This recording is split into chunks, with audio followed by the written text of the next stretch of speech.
UDF ഒരു ഘടകകക്ഷിയെ പോലെയാണ് അന്ന് ഇവർ പ്രസ്താവന ഇറക്കിയത്. തെരഞ്ഞെടുപ്പ് രാഷ്ട്രീയത്തിൽ എങ്ങനെയാണോ ഒരു രാഷ്ട്രീയ പാർട്ടി ഇടപെടുന്നത്, അതുപോലുള്ള പ്രസ്താവനകൾ BJP പരാജയപ്പെടുത്തുന്ന തരത്തിലേക്ക് വന്നു എന്നുള്ള സങ്കടകരം. ഇംഫാൽ ബിഷപ്പ് പറഞ്ഞല്ലോ ഇത് 2 ഗോത്രങ്ങൾ തമ്മിലുള്ള പ്രശ്നമെന്ന്. പക്ഷേ കേരളത്തിൽ വരുമ്പോൾ അത് RSSകാർ ചെയ്ത പ്രശ്നം, BJPക്കാർ ചെയ്ത പ്രശ്നം. 7 മണിക്ക് വോട്ട് ചെയ്തിട്ട് വരുന്ന പ്രധാനപ്പെട്ട ആൾ പറയുന്നത് ഞാൻ മണിപ്പൂരിന് വേണ്ടി ഒരു വോട്ട് ചെയ്തു എന്ന് ചാനലുകളെ വിളിച്ചെത്തി പറയുമ്പോൾ നമ്മൾ എന്താ വിചാരിക്കുന്നത്? നമ്മൾ രാഷ്ട്രീയ പ്രസ്ഥാനമില്ല, ഞങ്ങൾ ഒരു രാഷ്ട്രീയ പ്രസ്ഥാനമാണ്. അതുകൊണ്ട് ഞങ്ങൾക്ക് നിർണായകമായ വരുന്ന സമയത്തെല്ലാം ഞങ്ങൾക്ക് പണിയിട്ടു. തെരഞ്ഞെടുപ്പാണ് ഒരു രാഷ്ട്രീയ പാർട്ടിയുടെ നിർണായകമായ സമയം. ആ സമയത്ത് നമ്മൾ എതിർക്കും, അല്ലാത്ത സമയത്ത് സ്നേഹിച്ചിട്ടെന്താ കാര്യം? നമ്മൾ എപ്പോഴും ഈ പുറത്ത് നിന്ന് കാണുമ്പോഴാണ് വലിയ പ്രശ്നം. പുറത്ത് നിന്ന് പറഞ്ഞിട്ട് അത് ഭയങ്കര ഭീകരനാണെന്നൊക്കെ പറഞ്ഞു തന്നാൽ നമുക്ക് ഈ ഭീകരത പറഞ്ഞ് ഇപ്പോഴും നിൽക്കാനേ പറ്റുള്ളൂ. നമ്മളകത്ത് കയറി കുറച്ച് കഴിയുമ്പോഴല്ലേ മനസ്സിലാവണേ ഇതത്ര കുഴപ്പമൊന്നുമില്ല. ദേശീയ പ്രസ്ഥാനങ്ങളുമായിട്ട് 36 വർഷത്തെ ബന്ധം. അഖില ഭാരതീയ വിദ്യാർത്ഥി പരിഷത്തിലൂടെ പൊതുപ്രവർത്തനത്തിന് തുടക്കം കുറിച്ചു. പിന്നീട് ന്യൂനപക്ഷ മോർച്ചയിലൂടെയും അത് കഴിഞ്ഞ് BJPയുടെ സംസ്ഥാന സെക്രട്ടറിയായി ചുമതല വഹിക്കുന്നു. ശ്രീ ജിജി ജോസഫാണ് ഇന്ന് ബ്രേവിൻ്റെക്കൊപ്പമുള്ളത്. ഈ അടുത്ത കാലത്ത് അദ്ദേഹത്തിൻ്റെ ഒരു പ്രസ്താവന വലിയ ചർച്ചയായിരുന്നു. ഈ പ്രസ്താവനയെക്കുറിച്ചും അദ്ദേഹത്തിൻ്റെ രാഷ്ട്രീയ ജീവിതത്തെക്കുറിച്ചുമാണ് ജിജി നമ്മളോട് സംസാരിക്കുന്നത്.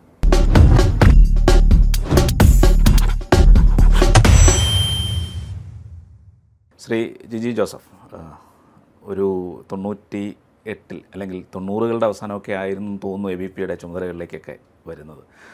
അപ്പോൾ നമുക്കറിയാം കേരളത്തെ സംബന്ധിച്ചിടത്തോളം ഈ ഒരു ദേശീയ പ്രസ്ഥാനവുമായി ബന്ധപ്പെട്ട് പ്രവർത്തിക്കുന്ന ക്രിസ്ത്യൻ സമുദായത്തിൽപ്പെട്ട, പ്രത്യേകിച്ച് ന്യൂനപക്ഷ സമുദായത്തിൽപ്പെട്ടവർ വളരെ കുറവുള്ളൊരു കാലം. അന്നങ്ങനെ പ്രവർത്തിക്കുന്ന കാര്യം എളുപ്പമായിരുന്നില്ല. കോളേജിലൊക്കെ പഠിക്കുമ്പോൾ ചിലപ്പോൾ പ്രവർത്തിച്ചേക്കാം, പക്ഷേ എങ്കിൽ പോലും കുറച്ച് കഴിയുമ്പോൾ അതൊരു ബുദ്ധിമുട്ടിലേക്ക് പോകുന്ന സാഹചര്യമാണ് പൊതുവേ.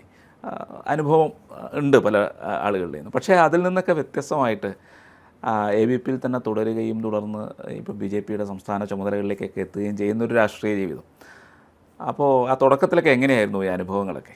തുടക്കത്തിൽ ഈ ABP പ്രവർത്തനം അത് നമ്മുടെ ഒരു ചെറുപ്രായത്തിലാണല്ലോ നടക്കുന്നത്. ആ പ്രായത്തിലുള്ള ബന്ധങ്ങൾ എപ്പോഴും പിന്നീട് ഇങ്ങനെ നിൽക്കും. അതെല്ലാ കാലത്തും നിൽക്കുന്നത്. ഈ ടീനേജ് കാലഘട്ടത്തിലുള്ളൊരു ബന്ധം നമ്മളതങ്ങനെ നമ്മൾ ഇവരോടൊപ്പം യാത്ര ചെയ്യുക, ഒരുമിച്ച് താമസിക്കുക, ഒരുമിച്ച് സിനിമയ്ക്ക് പോവുക, ഇങ്ങനെ എല്ലാത്തിനും നമ്മൾ ഇങ്ങനെ ഒരുമിച്ചാണല്ലോ പോകുന്നത്. അപ്പോൾ അങ്ങനെയുള്ളൊരു ബന്ധം ഈ വിദ്യാർത്ഥി പരിഷത്തിൻ്റെ പ്രവർത്തകരൊക്കെ ആയിട്ട് ഒരുമിച്ചുണ്ടായിരുന്നു. അത് കഴിഞ്ഞ് പിന്നെ കുറച്ച് കാലം കഴിഞ്ഞപ്പോൾ ഞാൻ വിദ്യാർത്ഥി പരിഷത്തിൻ്റെ പ്രവർത്തനമൊക്കെ വിട്ട് ഞാൻ ഇവിടെ സാധാരണ ഇൻഷുറൻസ് കമ്പനിയിലൊക്കെ അഡ്വൈസറായിട്ട് ജോലി ചെയ്യാനും ICICയിൽ കുറച്ച് കാലം വർക്ക് ചെയ്യുകയൊക്കെ ചെയ്തു. അപ്പോഴും നമ്മുടെ എറണാകുളത്ത് തന്നെയുള്ള P കൃഷ്ണദാസേട്ടനെ പോലുള്ള ആളുകൾ വീണ്ടും വിളിക്കുകയും വർക്കിൽ വരണമെന്ന് പറയുകയും ആ ബന്ധം നിലനിന്നിരുന്നു. വിദ്യാർത്ഥി പരിഷത്തിൻ്റെ ആ കാലഘട്ടത്തിലെ ബന്ധം എന്നും നിലനിന്നിരുന്നു. ആ റിലേഷനാണ് പിന്നീട് നമ്മളെ ഉയർത്തിക്കൊണ്ടുവരാൻ വേണ്ടി സഹായിച്ചത്. ഈ കോളേജിൽ പഠിക്കുമ്പോൾ എങ്ങനെയാണ് ABPയിലേക്ക് എന്തുകൊണ്ട് ABP തിരഞ്ഞെടുത്തത്? പ്രത്യേകിച്ചും ആ ഒരു സാഹചര്യം അത്ര എളുപ്പമുള്ള സാഹചര്യം ആയിരുന്നില്ല. അല്ല, അതിൽ വേറൊരു കാര്യം വെച്ചാൽ ഞങ്ങളുടെ വീടിൻ്റെ അടുത്തൊരു ഇരുമല വർഗീസ് പറഞ്ഞൊരു സാറുണ്ടായിരുന്നു. അദ്ദേഹം അവിടുത്തെ ഒരു വലിയ ഒരു പ്രമാണിയായിരുന്നു. അദ്ദേഹം BJP ആണ്. അത് ശരി. അദ്ദേഹം BJP ആണ്. അദ്ദേഹം അന്ന് ഞങ്ങളെല്ലാവരും കുറേ പേരെല്ലാം വിളിച്ചു കൂട്ടി. അദ്ദേഹം അന്ന് KG മാരാർ മത്സരിക്കുമ്പോൾ അദ്ദേഹം അവിടുന്ന് ഞങ്ങളുടെ നാട്ടിൽ നിന്ന് അവിടെ ചെന്ന് KG മാരാരെ കണ്ട് KG മാരാർക്ക് പൈസ കൊടുത്തിട്ടുള്ള ആളാണ്. ഇത്ര പൈസ ഇരിക്കട്ടെ. അദ്ദേഹം നല്ല ഭൂസ്വത്തെ കൊണ്ട് വലിയ ആ നാട്ടിലൊരു വലിയ ആളാണ്. അദ്ദേഹം ഞങ്ങളെപ്പോലുള്ള കുറേ ആളുകളെ വിളിച്ച് അവിടെ ചേർത്ത് BJPയുടെ ഒരു സംവിധാനം പോലെയൊക്കെ നിർത്തി. അങ്ങനെ നിൽക്കുമ്പോഴാണ് ഞാൻ സംഘത്തിൻ്റെ പ്രചാരക വിസ്താരക എന്ന് വന്നിട്ട് എന്നെ ITCക്ക് പറഞ്ഞുകൊടുന്നത്. ITC ക്യാമ്പിൽ പങ്കെടുത്തു. ITC ക്യാമ്പിൽ പങ്കെടുത്തു. ITC ക്യാമ്പിൽ പങ്കെടുത്തിട്ട് പിന്നെ എന്നോട് പറയുന്നത് നിങ്ങൾ ഇവിടുത്തെ രാഷ്ട്രീയം, അന്ന് ഈ നാട്ടിലെ രാഷ്ട്രീയമൊന്നുമല്ല, നിങ്ങൾ വിദ്യാർത്ഥി പരിഷത്തിൻ്റെ ചുമതല നോക്കുക എന്ന് പറയുന്നത്. അന്ന് തൃപ്പൂണിത്തുറയുള്ള ഡോക്ടർ രാജീവും, ഇപ്പോൾ ഡോക്ടറാണ് അദ്ദേഹം, രാജീവും അഡ്വക്കേറ്റ് P കൃഷ്ണദാസും കൂടെ എന്നെ കാണാൻ വന്നു ആണ് വിദ്യാർത്ഥി പരിഷത്തിൻ്റെ ചുമതല അവർ ഏൽപ്പിക്കുന്നത്. അന്ന് മുതലാണ് ഞാൻ വിദ്യാർത്ഥി പരിഷത്തിൻ്റെ പ്രവർത്തകനായി ആരംഭിക്കുന്നത്. വീട്ടിലൊക്കെ എന്തായിരുന്നു അന്നത്തെ ഒരു സാഹചര്യത്തിൽ? അല്ല, വീട്ടിൽ എൻ്റെ ഫാദർ ഹെൽത്ത് ഇൻസ്പെക്ടറായിരുന്നു, മദർ ഒരു ഹെഡ് മിസ്സസ് ആയിരുന്നു. അങ്ങനെ ഈ BJP രാഷ്ട്രീയത്തോടൊന്നും ഒരു യോജിപ്പുമില്ല. ചുറ്റുപാടുമുള്ളവർക്കും ഇപ്പോൾ അവരുമായി ബന്ധപ്പെടുന്ന സമൂഹത്തിൽപ്പെട്ട ആളുകൾക്ക് ആർക്കും യോജിപ്പില്ല. പിന്നെ അന്ന് നാട്ടുകാർ പറയുന്നത് ഈ പൊതുവെ പറയില്ല, ടീച്ചറിൻ്റെ ഒരു മോൻ പേഴ്ച പോയി എന്ന് പറയില്ല, അങ്ങനെ പേഴ്ച പോയൊരു സാധനം എന്ന് പറയുന്നൊരു ഒരു ഇതില്ല.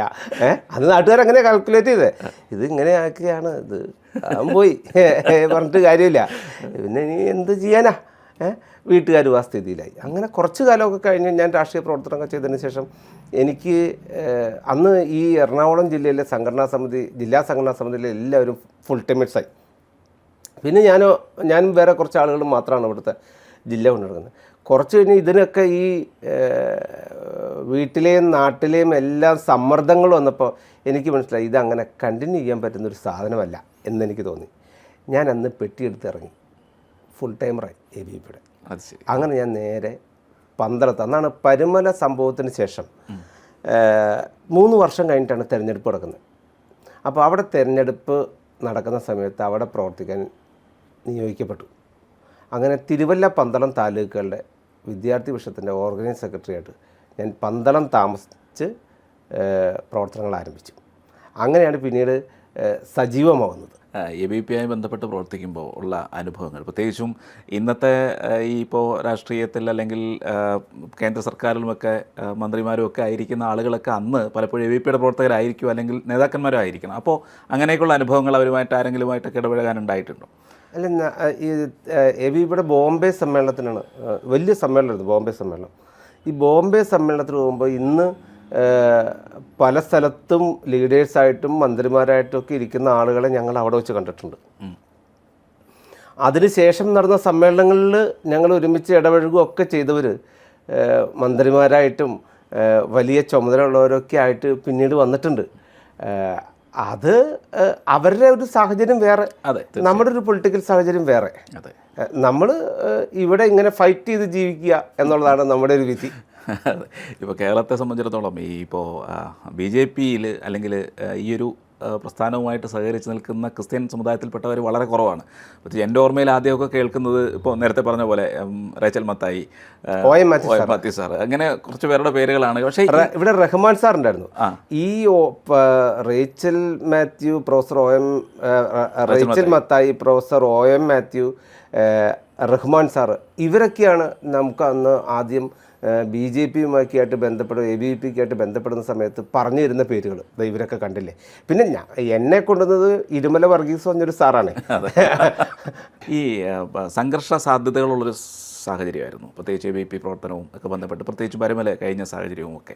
പിന്നെ എനിക്ക് തോന്നുന്നു 90കളുടെ അവസാനം എന്ന് പറഞ്ഞാൽ നായനാരിൻ്റെ സർക്കാർ കാലഘട്ടം, അന്ന് രാഷ്ട്രീയ കൊലപാതകങ്ങൾ, ഇപ്പോൾ ജയകൃഷ്ണൻ മാഷിൻ്റെ കൊലപാതകം, ഇതൊക്കെ നടക്കുന്നൊരു കുറച്ചൊരു ടെൻസ് സിറ്റുവേഷനുള്ള സമയമായിരുന്നു. അപ്പോഴത്തെ കോളേജ് പ്രവർത്തനങ്ങൾ, പ്രത്യേകിച്ചും ABP നേരിട്ട പ്രശ്നങ്ങൾ എന്തൊക്കെയായിരുന്നു? അല്ല, ABP അന്ന് നമ്മൾ വിചാരിക്കുന്ന പോലെ ഈസി അല്ല പ്രവർത്തിക്കാൻ. അന്ന് ഇപ്പോഴത്തെ കുട്ടികളെ പോലെയല്ല, രാഷ്ട്രീയപരമായി അതിഭീകരമായിട്ട് അവർ നമ്മളെ ആക്രമിക്കും. പല സമയത്ത് ഇപ്പോൾ ചേർത്തല കോളേജിൽ, NSS കോളേജിൽ ഞാൻ ഫുൾ ടൈമറായി ചെന്ന് ഒരു മാസം ആയില്ല. അതിനു മുമ്പ് ABP യൂണിറ്റിലെ ഏതാണ്ട് 90% പേരും അടികിട്ടി ആശുപത്രിയിലായി. അത് ഇവിടത്തെയൊക്കെ നടക്കുന്ന പോലെ കോതമംഗലം ഇതുപോലെയൊക്കെ നടക്കുന്ന, മൂവാറ്റൂരൊക്കെ നടക്കുന്ന അടിയാണ്, മറ്റേ അടിയല്ല. തലയ്ക്ക് സ്റ്റിച്ച് ഉണ്ടാവും, വലിയ മുറിവുകളുണ്ടാവും. നമ്മളുടെ ഒരു എക്സ്പീരിയൻസ് എന്താണെന്ന് വെച്ചാൽ, നമ്മളിങ്ങനെ നമ്മുടെ ഈ പ്രായത്തിൽ നമ്മൾ ഇത് കണ്ടിട്ടില്ല, നമുക്ക് ഇത്തരം കാര്യങ്ങൾ നമുക്ക് എക്സ്പീരിയൻസ് ഇല്ല. അപ്പോൾ അടി കഴിഞ്ഞ് ഈ പിള്ളേർ മുഴുവനും ആശുപത്രിയിലാക്കി, നമ്മൾ ഓടിച്ചെല്ലുന്നു. പിന്നെ നമ്മൾ ഇവരുടെ വീട്ടിൽ പോകണം. ആ സിറ്റുവേഷൻ ഹാൻഡിൽ ചെയ്യൽ ഇച്ചിരി പാടാണ്. അവിടെ ചെന്ന് നമ്മളെന്നും ABP വർക്കിന് വേണ്ടി ഇവരുടെ വീട്ടിൽ ഇടയ്ക്കിടയ്ക്ക് ചെല്ലുകയും അവിടെ നിന്ന് ഭക്ഷണം കഴിക്കുകയും ആ അമ്മ തരുന്ന ഭക്ഷണം കഴിക്കുകയും ആ വീട്ടിൽ താമസിക്കുകയും ഒക്കെ ചെയ്തിട്ടുള്ളതാണ്. അങ്ങനെ ഒരു റിലേഷൻ ഉണ്ട്. നമ്മൾ ഈ അടിയെല്ലാം ഉണ്ടായിട്ട് ആശുപത്രി കിടക്കുന്ന ഗുരുതരാവസ്ഥയാണ് എന്നൊക്കെ പറയുന്ന കണ്ടീഷനിൽ നമ്മൾ ഈ വീട്ടിൽ ചെല്ലണം. അപ്പം അമ്മയോട് സംസാരിക്കുമ്പോൾ അമ്മയൊക്കെ പൊട്ടിത്തെറിക്കും. പൊട്ടിത്തെറിക്കിച്ച് അവർ കരയും, സങ്കടം. നമ്മളെ ചീത്തയൊന്നും വിളിക്കില്ല. നമുക്ക് ഇത് ഹാൻഡിൽ ചെയ്യാൻ അറിയില്ല. അന്നത്തെ ഏജ് വേറെയാണ്. നമ്മളപ്പോൾ ഇതിവിടെ പോയി നമ്മളെങ്ങനെ പോകണോ വേണ്ടിയോ. അപ്പോൾ ഇത് വേറൊരു അടുത്ത സുഹൃത്തുക്കളായിട്ടുള്ളവർ പറയും ഞാൻ വരില്ല എന്ന് പറയും. നമ്മൾ പിന്നെ പോകാതിരിക്കാൻ പറ്റില്ല, നമ്മൾ ചെല്ലും, നമ്മളിതൊക്കെ ഹാൻഡിൽ ചെയ്യും. നമ്മൾ അവിടെ ചെന്ന് ഒരു 2 മിനിറ്റ് കഴിയുമ്പോഴത്തേക്കും നമ്മൾ അതൊക്കെ കൂടെ ചേരും, നമുക്കതെല്ലാ കാര്യങ്ങളും ചെയ്യാം, വലിയ കുഴപ്പമൊന്നുമില്ല എന്നൊക്കെ പറഞ്ഞ് ആശ്വസിപ്പിക്കലാണ്. നമുക്കറിയാം കുഴപ്പമുണ്ട്, നല്ല അടിയാണ് കിട്ടിയേക്കുന്നത്, ഈ കുറച്ച് 8-11 സ്റ്റിച്ച് ഉണ്ട്, ഇതെല്ലാം പ്രശ്നമുണ്ട്, നാളെ ഇതുമായി ബന്ധപ്പെട്ട് അടുത്ത പ്രശ്നം ഉണ്ടാവുമെന്ന് നമുക്കറിയാം. കാരണം ഇതിന് പ്രതിഷേധിച്ച് സമരം വയ്ക്കുകയാണ്, നമ്മൾ കോളേജിൽ പ്രകടനം വയ്ക്കുകയാണ്. കോളേജിൽ പ്രകടനം വയ്ക്കുമ്പോൾ ഇപ്പോൾ അങ്ങനെ ഉണ്ടോയെന്ന് അറിയില്ല. കോളേജിൽ പ്രകടനം വയ്ക്കുന്ന സമയത്ത് പലപ്പോഴും പുറത്തുനിന്നുള്ള ആളുകൾ അവിടെ വന്ന് നിൽക്കും, നമ്മുടെ ആളുകളില്ല. നമുക്കങ്ങനെ ഒരുപാട് ആളുകളുള്ള സ്ഥലമല്ലല്ലോ, സംഘടന വളർന്നു വരുന്നല്ലേ ഉള്ളൂ. അപ്പോൾ അതിൻ്റേതായ എല്ലാ പ്രശ്നങ്ങളും ടെൻഷനും അതിഭീകരമാണ്. പക്ഷെ അത് ഇപ്പോൾ ഓർക്കുമ്പോൾ അത് ലൈഫിൽ കിട്ടിയ ഏറ്റവും വലിയ എക്സ്പീരിയൻസാണ്. പരുമല കോളേജിൽ ഈ പ്രശ്നമെല്ലാം ഉണ്ടായതിന് ശേഷം ABVPയുടെ ആദ്യത്തെ മീറ്റിംഗ് വിളിക്കുകയാണ്. അപ്പോൾ ആദ്യത്തെ മീറ്റിംഗ് വിളിക്കുമ്പോൾ അവിടെ കുറച്ച് പേരൊക്കെ വന്നിരിക്കാനുണ്ട്. മീറ്റിംഗ് വിളിക്കാൻ ചെട്ടികുളങ്ങര ഭാഗത്ത് നിന്ന് കുറച്ച് പിള്ളേരുണ്ട്, അവരെല്ലാവരും വന്ന് മീറ്റിംഗ് വിളിച്ചു, എന്നോട് ചെല്ലാൻ പറഞ്ഞു. ഞാനും പന്തളം കോളേജിലെ അന്നത്തെ യൂണിറ്റിൻ്റെ ചുമതല ബിനുമോനും അനൂപും എല്ലാമായിട്ട് ഞങ്ങൾ ഒരുമിച്ച് പോവാം.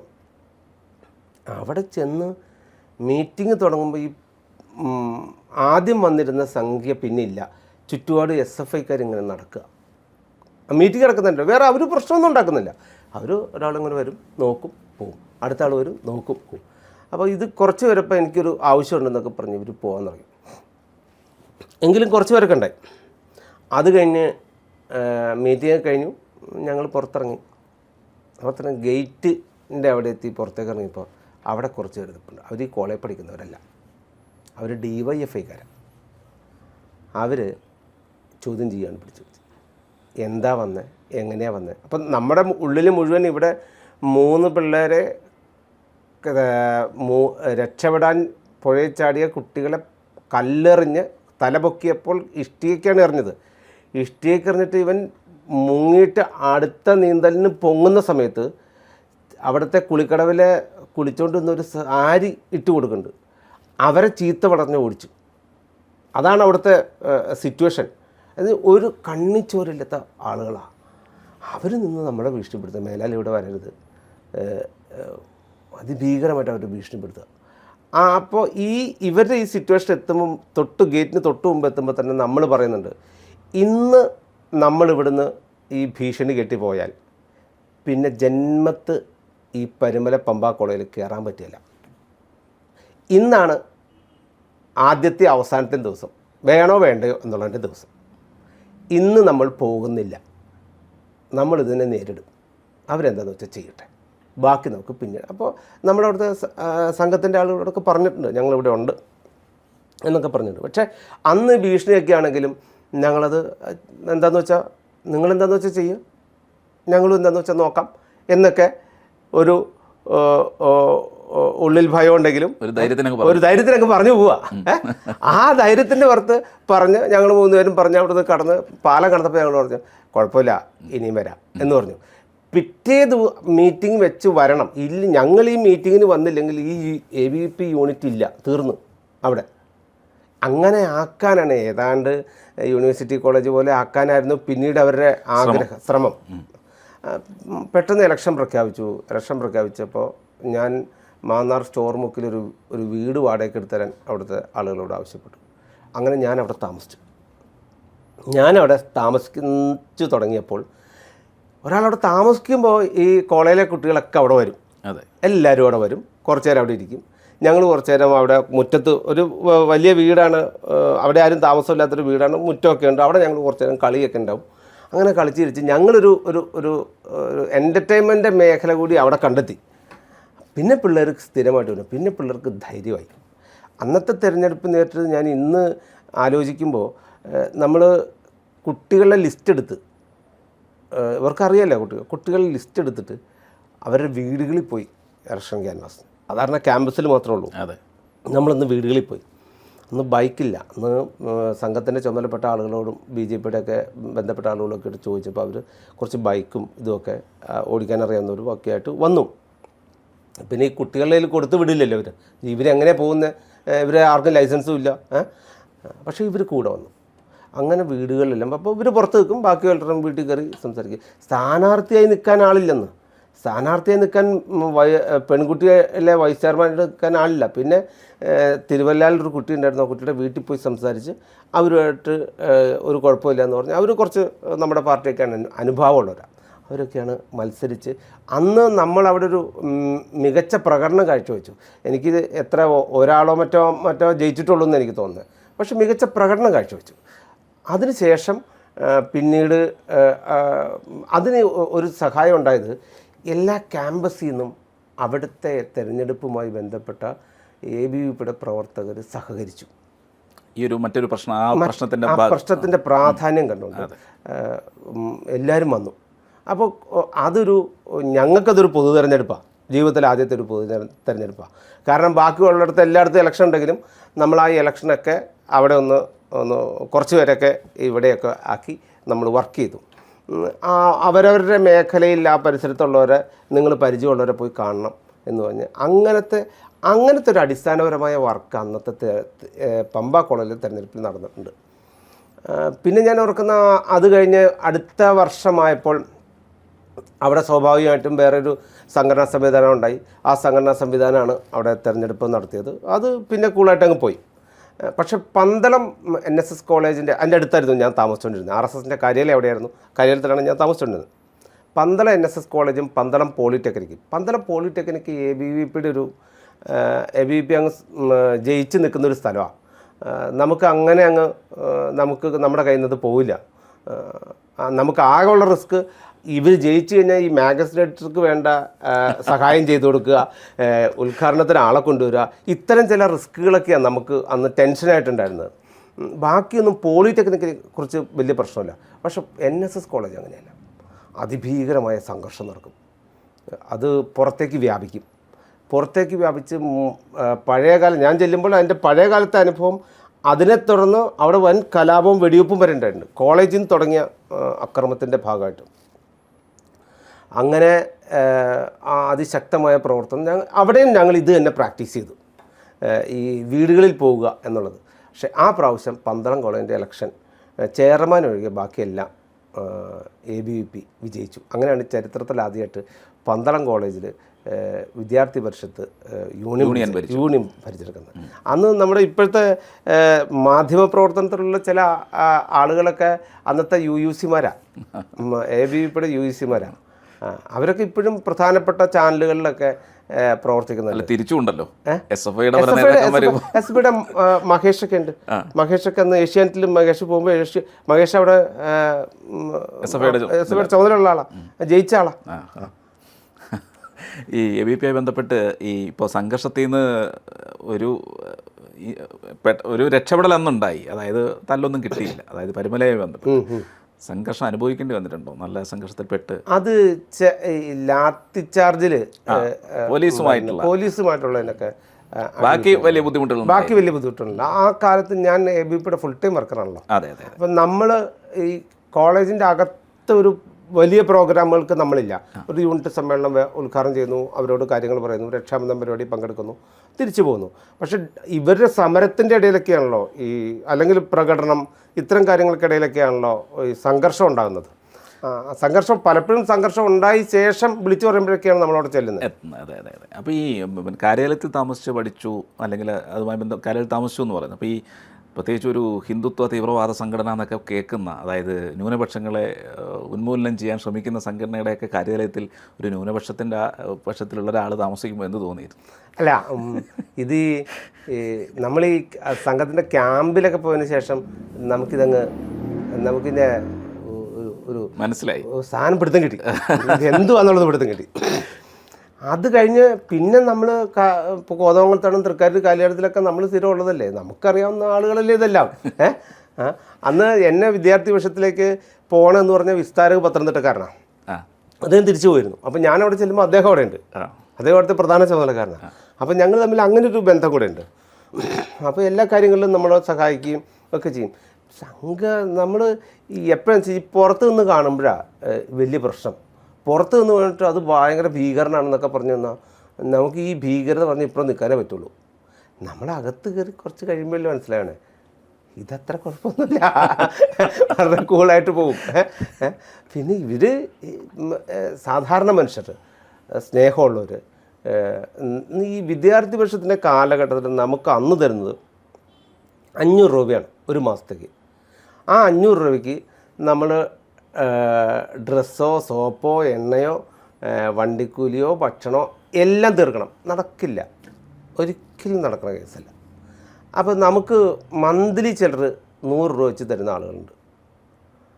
പന്തളത്ത് ഒരു കൃഷ്ണകുമാരേട്ടനുണ്ട്, ജയനന്ദേട്ടൻ്റെ ചേട്ടൻ 100 രൂപ വെച്ച് തരും. പിന്നെ ഒരു പന്തളം കോളേജിൽ പഠിപ്പിക്കുന്ന ഒരു സാറുണ്ട്, ആ സാറ് 100 രൂപ തരും എല്ലാ മാസവും. അപ്പോൾ ഇങ്ങനെ മന്ത്ലി ഞങ്ങൾ കളക്ട് ചെയ്യും. പക്ഷെ മന്ത്ലി കളക്ട് ചെയ്താലും നമുക്ക് തികയില്ല. പക്ഷെ കോളേജ് ചെല്ലുമ്പോൾ പിള്ളേർ ക്യാൻറ്റീനിൽ നിന്ന് ഫുഡ് വാങ്ങിത്തരും. പിന്നെ കൂടെ വരുന്നവർ ചിലപ്പോൾ വണ്ടിക്കൂലി എടുക്കും. നമുക്ക് വസ്ത്രം തരും, ഡ്രസ്സ് മുണ്ട് തരും, ഷർട്ട് വാങ്ങിത്തരും. പിന്നെ ഒരു ആഗ്രഹമുള്ള, പലപ്പോഴും നമ്മുടെ ആഗ്രഹം നിവർത്തിക്കുന്നത് ഈ അന്നത്തെ ഓർഗനൈസ് സെക്രട്ടറി ഉമാന്തേട്ടന് 500 രൂപ തന്നു കഴിയുമ്പോൾ ആദ്യത്തെ ദിവസം തന്നെ പോയി ഒരു ബിരിയാണി അങ്ങ് മേടിച്ച് കഴിക്കും. എന്താ വെച്ചാൽ ഇനി ഇത് കഴിഞ്ഞിട്ട് പിന്നെ കഴിക്കാന്ന് വെച്ചാൽ നടക്കില്ല. ആദ്യത്തെ ദിവസം അതങ്ങ് തീർക്കും. അത് തീർന്ന് നമ്മുടെ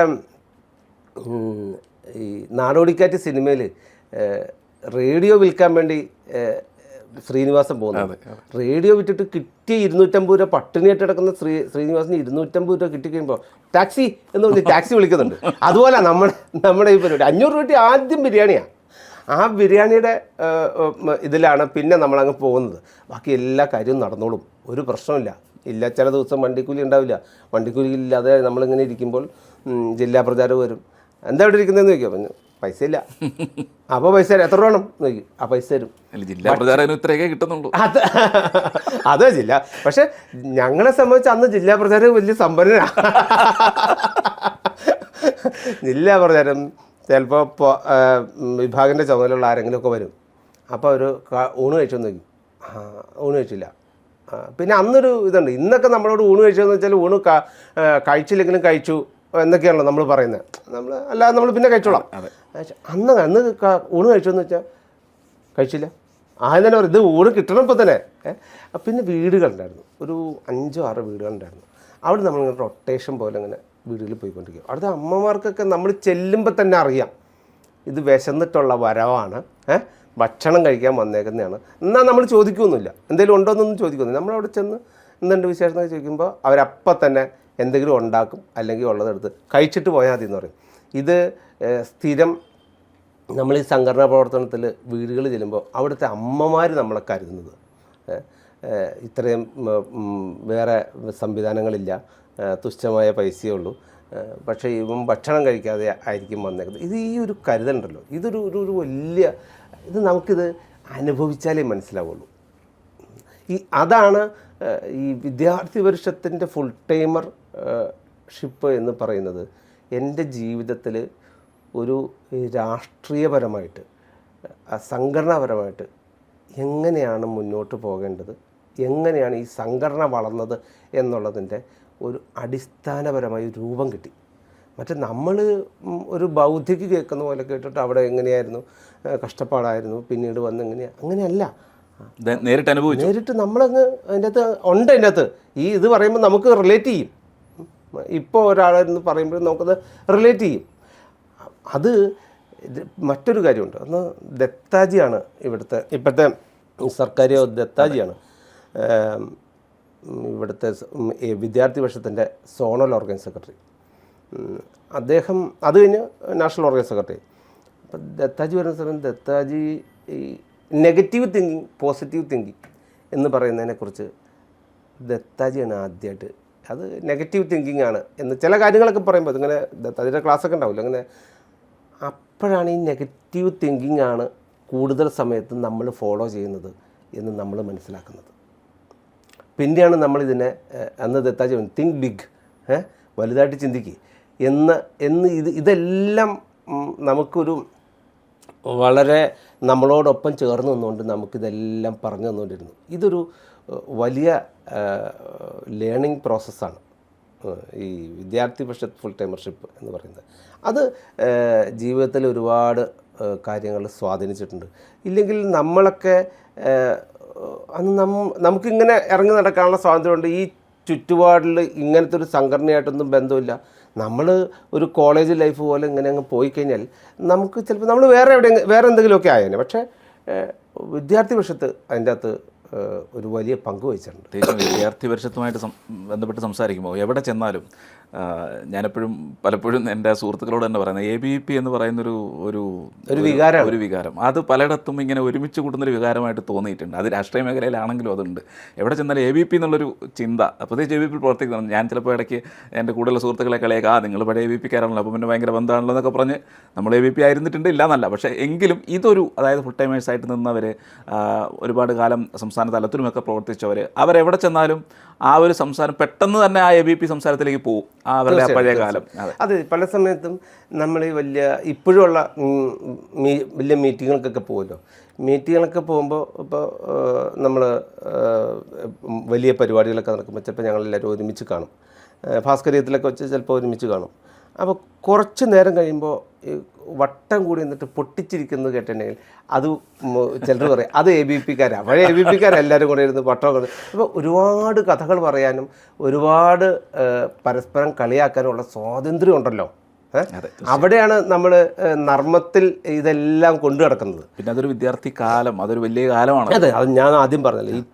ആ കാലഘട്ടത്തിൽ ബന്ധപ്പെട്ടവർ എപ്പോഴും ആ റിലേഷൻ ഇങ്ങനെ മെയിൻറ്റെയിൻ ചെയ്യും. അതിലൊരു ഊഷ്മളമായ ബന്ധമാണത്. അതെ അതെ. അത് കഴിഞ്ഞപ്പോൾ രാഷ്ട്രീയത്തിലേക്കുള്ള വരവ്, അത് നേരത്തെ പറഞ്ഞു, കുറച്ച് നാൾ മറ്റ് ജോലികളിലേക്ക് പോയി, അതിനുശേഷം രാഷ്ട്രീയത്തിലേക്ക് വരുന്നു. BJP-യിലേക്കാണോ വരുന്നത് അതോ യുവമോർച്ച? ഞാൻ ന്യൂനപക്ഷ മോർച്ചയുടെ ജില്ലാ ജനറൽ സെക്രട്ടറി ആയിട്ടാണ് ഞാൻ വരുന്നത്, എറണാകുളം ജില്ലയിൽ.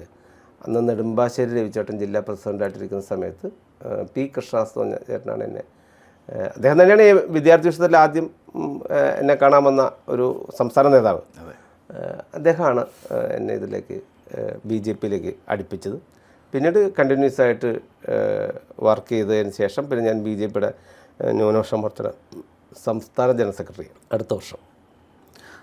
ഇപ്പോൾ ഈ നമ്മളിപ്പം നേരത്തെ സംസാരിച്ചിരുന്നത് ഒരു 25 വർഷം മുന്നത്തെ കാലമാണ്. അന്ന് എനിക്ക് തോന്നുന്നത് വാജ്പേയി അധികാരത്തിൽ വരുന്ന, അല്ലെങ്കിൽ BJP-ക്ക് കൂടുതൽ സീറ്റുകൾ കിട്ടിക്കൊണ്ട് തുടങ്ങുന്നൊരു കാലം, അതായത് 96, പിന്നെ 13 ദിവസത്തെ മന്ത്രിസഭ, പിന്നെ അത് കഴിഞ്ഞ് 13 മാസത്തെ മന്ത്രിസഭ, അത് കഴിഞ്ഞ് 99-ൽ പൂർണ്ണമായിട്ടും സഖ്യകക്ഷികളോട് ചേർന്നുള്ള ഭരണം. പക്ഷേ അന്നൊന്നും ഇങ്ങനെ ഒരു അധികാരത്തിൽ വരുമെന്നോ അല്ലെങ്കിൽ നിങ്ങൾ ഉള്ള പ്രസ്ഥാനം ഇത്രയും കയറി വരുമെന്നുള്ള പ്രതീക്ഷയൊന്നും ഉണ്ടായിരുന്നില്ല. ഒരു വിചാരമില്ല. നമ്മൾ ഈ വിദ്യാർത്ഥി പരിഷത്തായിട്ട് നടക്കുമ്പോഴും ഫുൾ ടൈമറായിട്ട് നടക്കുമ്പോഴും ഒന്നും ഈ പാർട്ടി അധികാരത്തിൽ വരുമെന്നോ ഈ പാർട്ടി എന്തെങ്കിലും ഈ നാട് ഭരിക്കുമെന്നോ ഒരു ഭരിക്കുമെന്നുള്ളൊരു ഒരു ആഗ്രഹമോ ആശയം മാത്രമേ ഉള്ളൂ. അല്ലാതെ പ്രതീക്ഷയില്ല. പ്രത്യേകിച്ച് നമ്മുടെ കേരളത്തിലെ സാഹചര്യത്തിൽ നമ്മൾ നിൽക്കുമ്പോൾ നമുക്ക് അന്ന് ചിന്തിക്കാൻ പറ്റുമോ 3 MLA കേരളത്തിൽ ജയിക്കുമെന്ന്? എങ്ങനെ ചിന്തിക്കാൻ പറ്റും? തൊട്ടടുത്തെങ്കിലും വാർഡ് മെമ്പർമാരില്ല, സ്ഥാനാർത്ഥിയില്ല. ആകെ ഒരു സരോജിനിയമ്മ ടീച്ചറാണ് ഞങ്ങളുടെ അടുത്ത് സ്ഥാനാർത്ഥിയായിട്ട് നിൽക്കുന്നത്. ആ ടീച്ചറാണ് കുറേ കാലമായിട്ട് സ്ഥാനാർത്ഥിയായിട്ട് നിൽക്കുന്നത്. അപ്പോൾ സ്ഥാനാർത്ഥികളെ കിട്ടാനില്ല BJP-യിൽ. അങ്ങനത്തെ ഒരു കാലഘട്ടം പോവല്ലേ. പിന്നെ സ്ഥിരമായിട്ട് കുറേ പേരുണ്ട് സ്ഥാനാർത്ഥികളായിട്ട്. അപ്പം അതിൽ നിന്നൊക്കെ പക്ഷെ ഒരു കാര്യമുണ്ട്, നമ്മൾ കണ്ടത് ഇപ്പോഴാണെങ്കിലും അന്നാണെങ്കിലും കാണുന്നത്, നമ്മളൊരു തെരഞ്ഞെടുപ്പിനെ അഭിമുഖീകരിച്ചു, നമ്മൾ പരാജയപ്പെട്ടു. അന്നൊക്കെ സ്ഥിരം പരാജയമാണല്ലോ. അപ്പോൾ പരാജയപ്പെട്ടുകൊണ്ട് നമുക്ക് ചില സ്ഥലത്തൊക്കെ നമ്മൾ ഈ തെരഞ്ഞെടുപ്പിൽ പ്രവർത്തിക്കുമ്പോൾ നമുക്ക് തന്നെ ഒരു തോന്നൽ തോന്നും, ഞാനെങ്ങാനും അല്ലെങ്കിൽ മറ്റേ ചേട്ടനെങ്ങാനും ജയിക്കാൻ സാധ്യതയുണ്ട്. എല്ലാവരും നമ്മളോട് വോട്ട് ചെയ്യാമെന്നല്ലേ പറയുന്നത്, ആരും ഇല്ലയെന്ന് പറയുന്നില്ലല്ലോ. അപ്പോൾ സാധ്യത ഉണ്ടെന്നൊക്കെ നമുക്ക് തോന്നും. അത് കഴിഞ്ഞ് പരാജയം സംഭവിക്കും. പക്ഷെ പരാജയം സംഭവിച്ചാലും ആദ്യത്തെ ഒരു 2 ദിവസമൊക്കെ ദുഃഖവും, പിന്നെ അല്ലെങ്കിൽ തന്നെ നാട്ടുകാർ പുറത്തിറങ്ങുമ്പോൾ BJP-കാരനെ കളിയാക്കി കൊല്ലുകയാണ്. നാട്ടിലിറങ്ങാൻ പറ്റില്ല, ചായക്കടലൊന്നും പോയി ഇരിക്കാനേ പറ്റില്ല. അവർ ട്രോളി നമ്മളെ നശിപ്പിക്കും. തിരഞ്ഞെടുപ്പ് തോറ്റിട്ടും കൂടെയുള്ള പിറ്റേ ദിവസമാണെങ്കിൽ ഇപ്പോൾ ഈ ബ്രസീലിൻ്റെ ജേഴ്സി അടിഞ്ഞിട്ട് നടന്നവർ തോറ്റിട്ട് പിറ്റേ ദിവസം വീട്ടിലിരിക്കില്ലേ? അർജൻറ്റീനയുടെ ജേഴ്സി ഇടണോ അതോ ഇംഗ്ലണ്ടിൻ്റെ ഇടണോ സ്പെയിനിൻ്റെ ഇടണോ എന്ന് ആലോചിച്ചിരിക്കുക. ഇനിയിപ്പോൾ ആരുടെ കൂടെ കൂടും എന്ന് ആലോചിച്ചിരിക്കുന്നവനെ പോലെ നമ്മളിരിക്കുക. പണ്ടാരം റോട്ടിൽ ഇനിയിപ്പോൾ കടയിൽ പോയി എന്ത് പറയും, ഇന്ന് മുഴുവൻ എന്നെ കൊല്ലുമല്ലോ എന്ന് ഓർത്തിരിക്കുക. 2 ദിവസമൊക്കെ പോവാതൊക്കെ ഇരിക്കും, ഇങ്ങനെ തെന്നി മാറിയൊക്കെ നടക്കും. പിന്നെ നമ്മൾ അറിയാതെ ഇറങ്ങിപ്പോവും. അന്ന് നമ്മുടെ കാര്യം പോക്കാം. നമ്മൾ അന്ന് ഇവർ വറുത്ത് പോരും. നമ്മൾ ആ ദിവസവും കഴിയും. സങ്കടമൊക്കെ ഉണ്ടാവും. പക്ഷെ ഒരു ചെറിയ കാലഘട്ടം കഴിയുമ്പോൾ ഇപ്പോഴും നമ്മുടെ പ്രവർത്തകർ ആത്മവിശ്വാസത്തോടുകൂടി വീണ്ടും രാഷ്ട്രീയ പ്രവർത്തനത്തിൽ ഇറങ്ങും. അത് ഈ പാർട്ടിയെ കണ്ട്, ഈ പാർട്ടിയെ എതിർക്കുന്നവർ അത് കണ്ടൊന്ന് പഠിക്കണം. നിങ്ങൾക്ക് ഞങ്ങളെ ഒരു ദിവസത്തേക്കോ 2 ദിവസത്തേക്കോ ഒരു പരാജയത്തിൻ്റെ ഒരു ചെറിയ ക്ഷീണം തരും. പക്ഷേ ഉണ്ടല്ലോ, ഒരാഴ്ച കഴിഞ്ഞാൽ അല്ലെങ്കിൽ 2 ആഴ്ച കഴിഞ്ഞാൽ ഇതിനും ഇരട്ടി ശക്തിയോടെ അടുത്ത തെരഞ്ഞെടുപ്പിനെ ലക്ഷ്യമാക്കി ഇറങ്ങാൻ കഴിവുള്ളൊരു പ്രവർത്തക സമൂഹമാണ് കേരളത്തിലുള്ളത്. ഇത് നമുക്ക് തരുന്ന ആത്മവിശ്വാസം ചെറുതല്ല. അവരുടെ ആത്മവിശ്വാസമാണ്. അടുത്ത പഞ്ചായത്ത് ധർണയ്ക്ക് എല്ലാവരും വന്ന് നിൽക്കുക. കഴിഞ്ഞ ഒരു 1.5 ആഴ്ച മുമ്പ് തോറ്റ് എല്ലാവരും അങ്ങോട്ടും ഇങ്ങോട്ടും ഇതെങ്ങനെ റോഡിലിറങ്ങി കിടക്കുന്നൊക്കെ ചോദിച്ചവരാണ് വന്ന് നിൽക്കുന്ന മൈക്കിന് മുമ്പിൽ നിന്ന് വീണ്ടും പ്രോഗ്രാം നടത്തുകയാണ്. നിരന്തരം പരിപാടികൾ, ഒരു പ്രശ്നവുമില്ല. നമ്മളിതിനെ നേരിടും, മറികടക്കും. ഈ ആത്മവിശ്വാസമാണ് ഈ പാർട്ടിയെ ഇവിടം വരെ കൊണ്ടെത്തിച്ചത്. ഒന്നും ഉണ്ടായിരുന്നില്ല. നമ്മുടെ ഈ BJP അല്ലെങ്കിൽ ആ സംവിധാനം തോറ്റ പോലെ വേറെ ആരും തോറ്റിട്ടുണ്ടോ? ഇപ്പോഴും തോക്കുമല്ലേ. ഞാൻ മൂവാറ്റുപുഴ തെരഞ്ഞെടുപ്പിന് മത്സരിച്ച നോമിനേഷൻ കൊടുക്കുമ്പോൾ നമുക്കറിയാമല്ലോ, നമുക്ക് അത്ര സ്വാധീനമൊക്കെ ഉള്ളൂ. അന്ന് നോമിനേഷൻ കൊടുത്തിട്ട് വന്ന പത്രസമ്മേളനത്തിലും നമ്മൾ ആത്മവിശ്വാസത്തോടുകൂടി മുന്നോട്ട് പോവുക. നമ്മൾ ഒരടി മുന്നോട്ട് വയ്ക്കാൻ വേണ്ടിയിട്ടാണ് നമ്മൾ പോകുന്നത്. നമ്മളത് മുന്നോട്ട് തന്നെ വയ്ക്കും. മുന്നോട്ട് വയ്ക്കുകയും അതിൻ്റെ സാഹചര്യങ്ങൾ എല്ലാവരും കൂട്ടായ ഒരു പ്രവർത്തനത്തിൻ്റെ ഫലമായിട്ടാണ് നമ്മൾ മുന്നോട്ട് വയ്ക്കുന്നത്. ഈ മുന്നോട്ട് പോകുന്നത് പാർട്ടിയെ പുറകോട്ട് വലിക്കാനോ അതൊന്ന് തടഞ്ഞു നിർത്താനോ മറ്റ് രാഷ്ട്രീയ പാർട്ടികൾക്ക് സാധിക്കാത്ത വണ്ണം ആത്മവിശ്വാസമുള്ളൊരു വലിയ പ്രവർത്തന സമൂഹമാണ് നമ്മുടെ കൂടെ ഉള്ളത്. അതാണ് ഈ പ്രസ്ഥാനത്തിൻ്റെ മുതൽക്കൂട്ട്.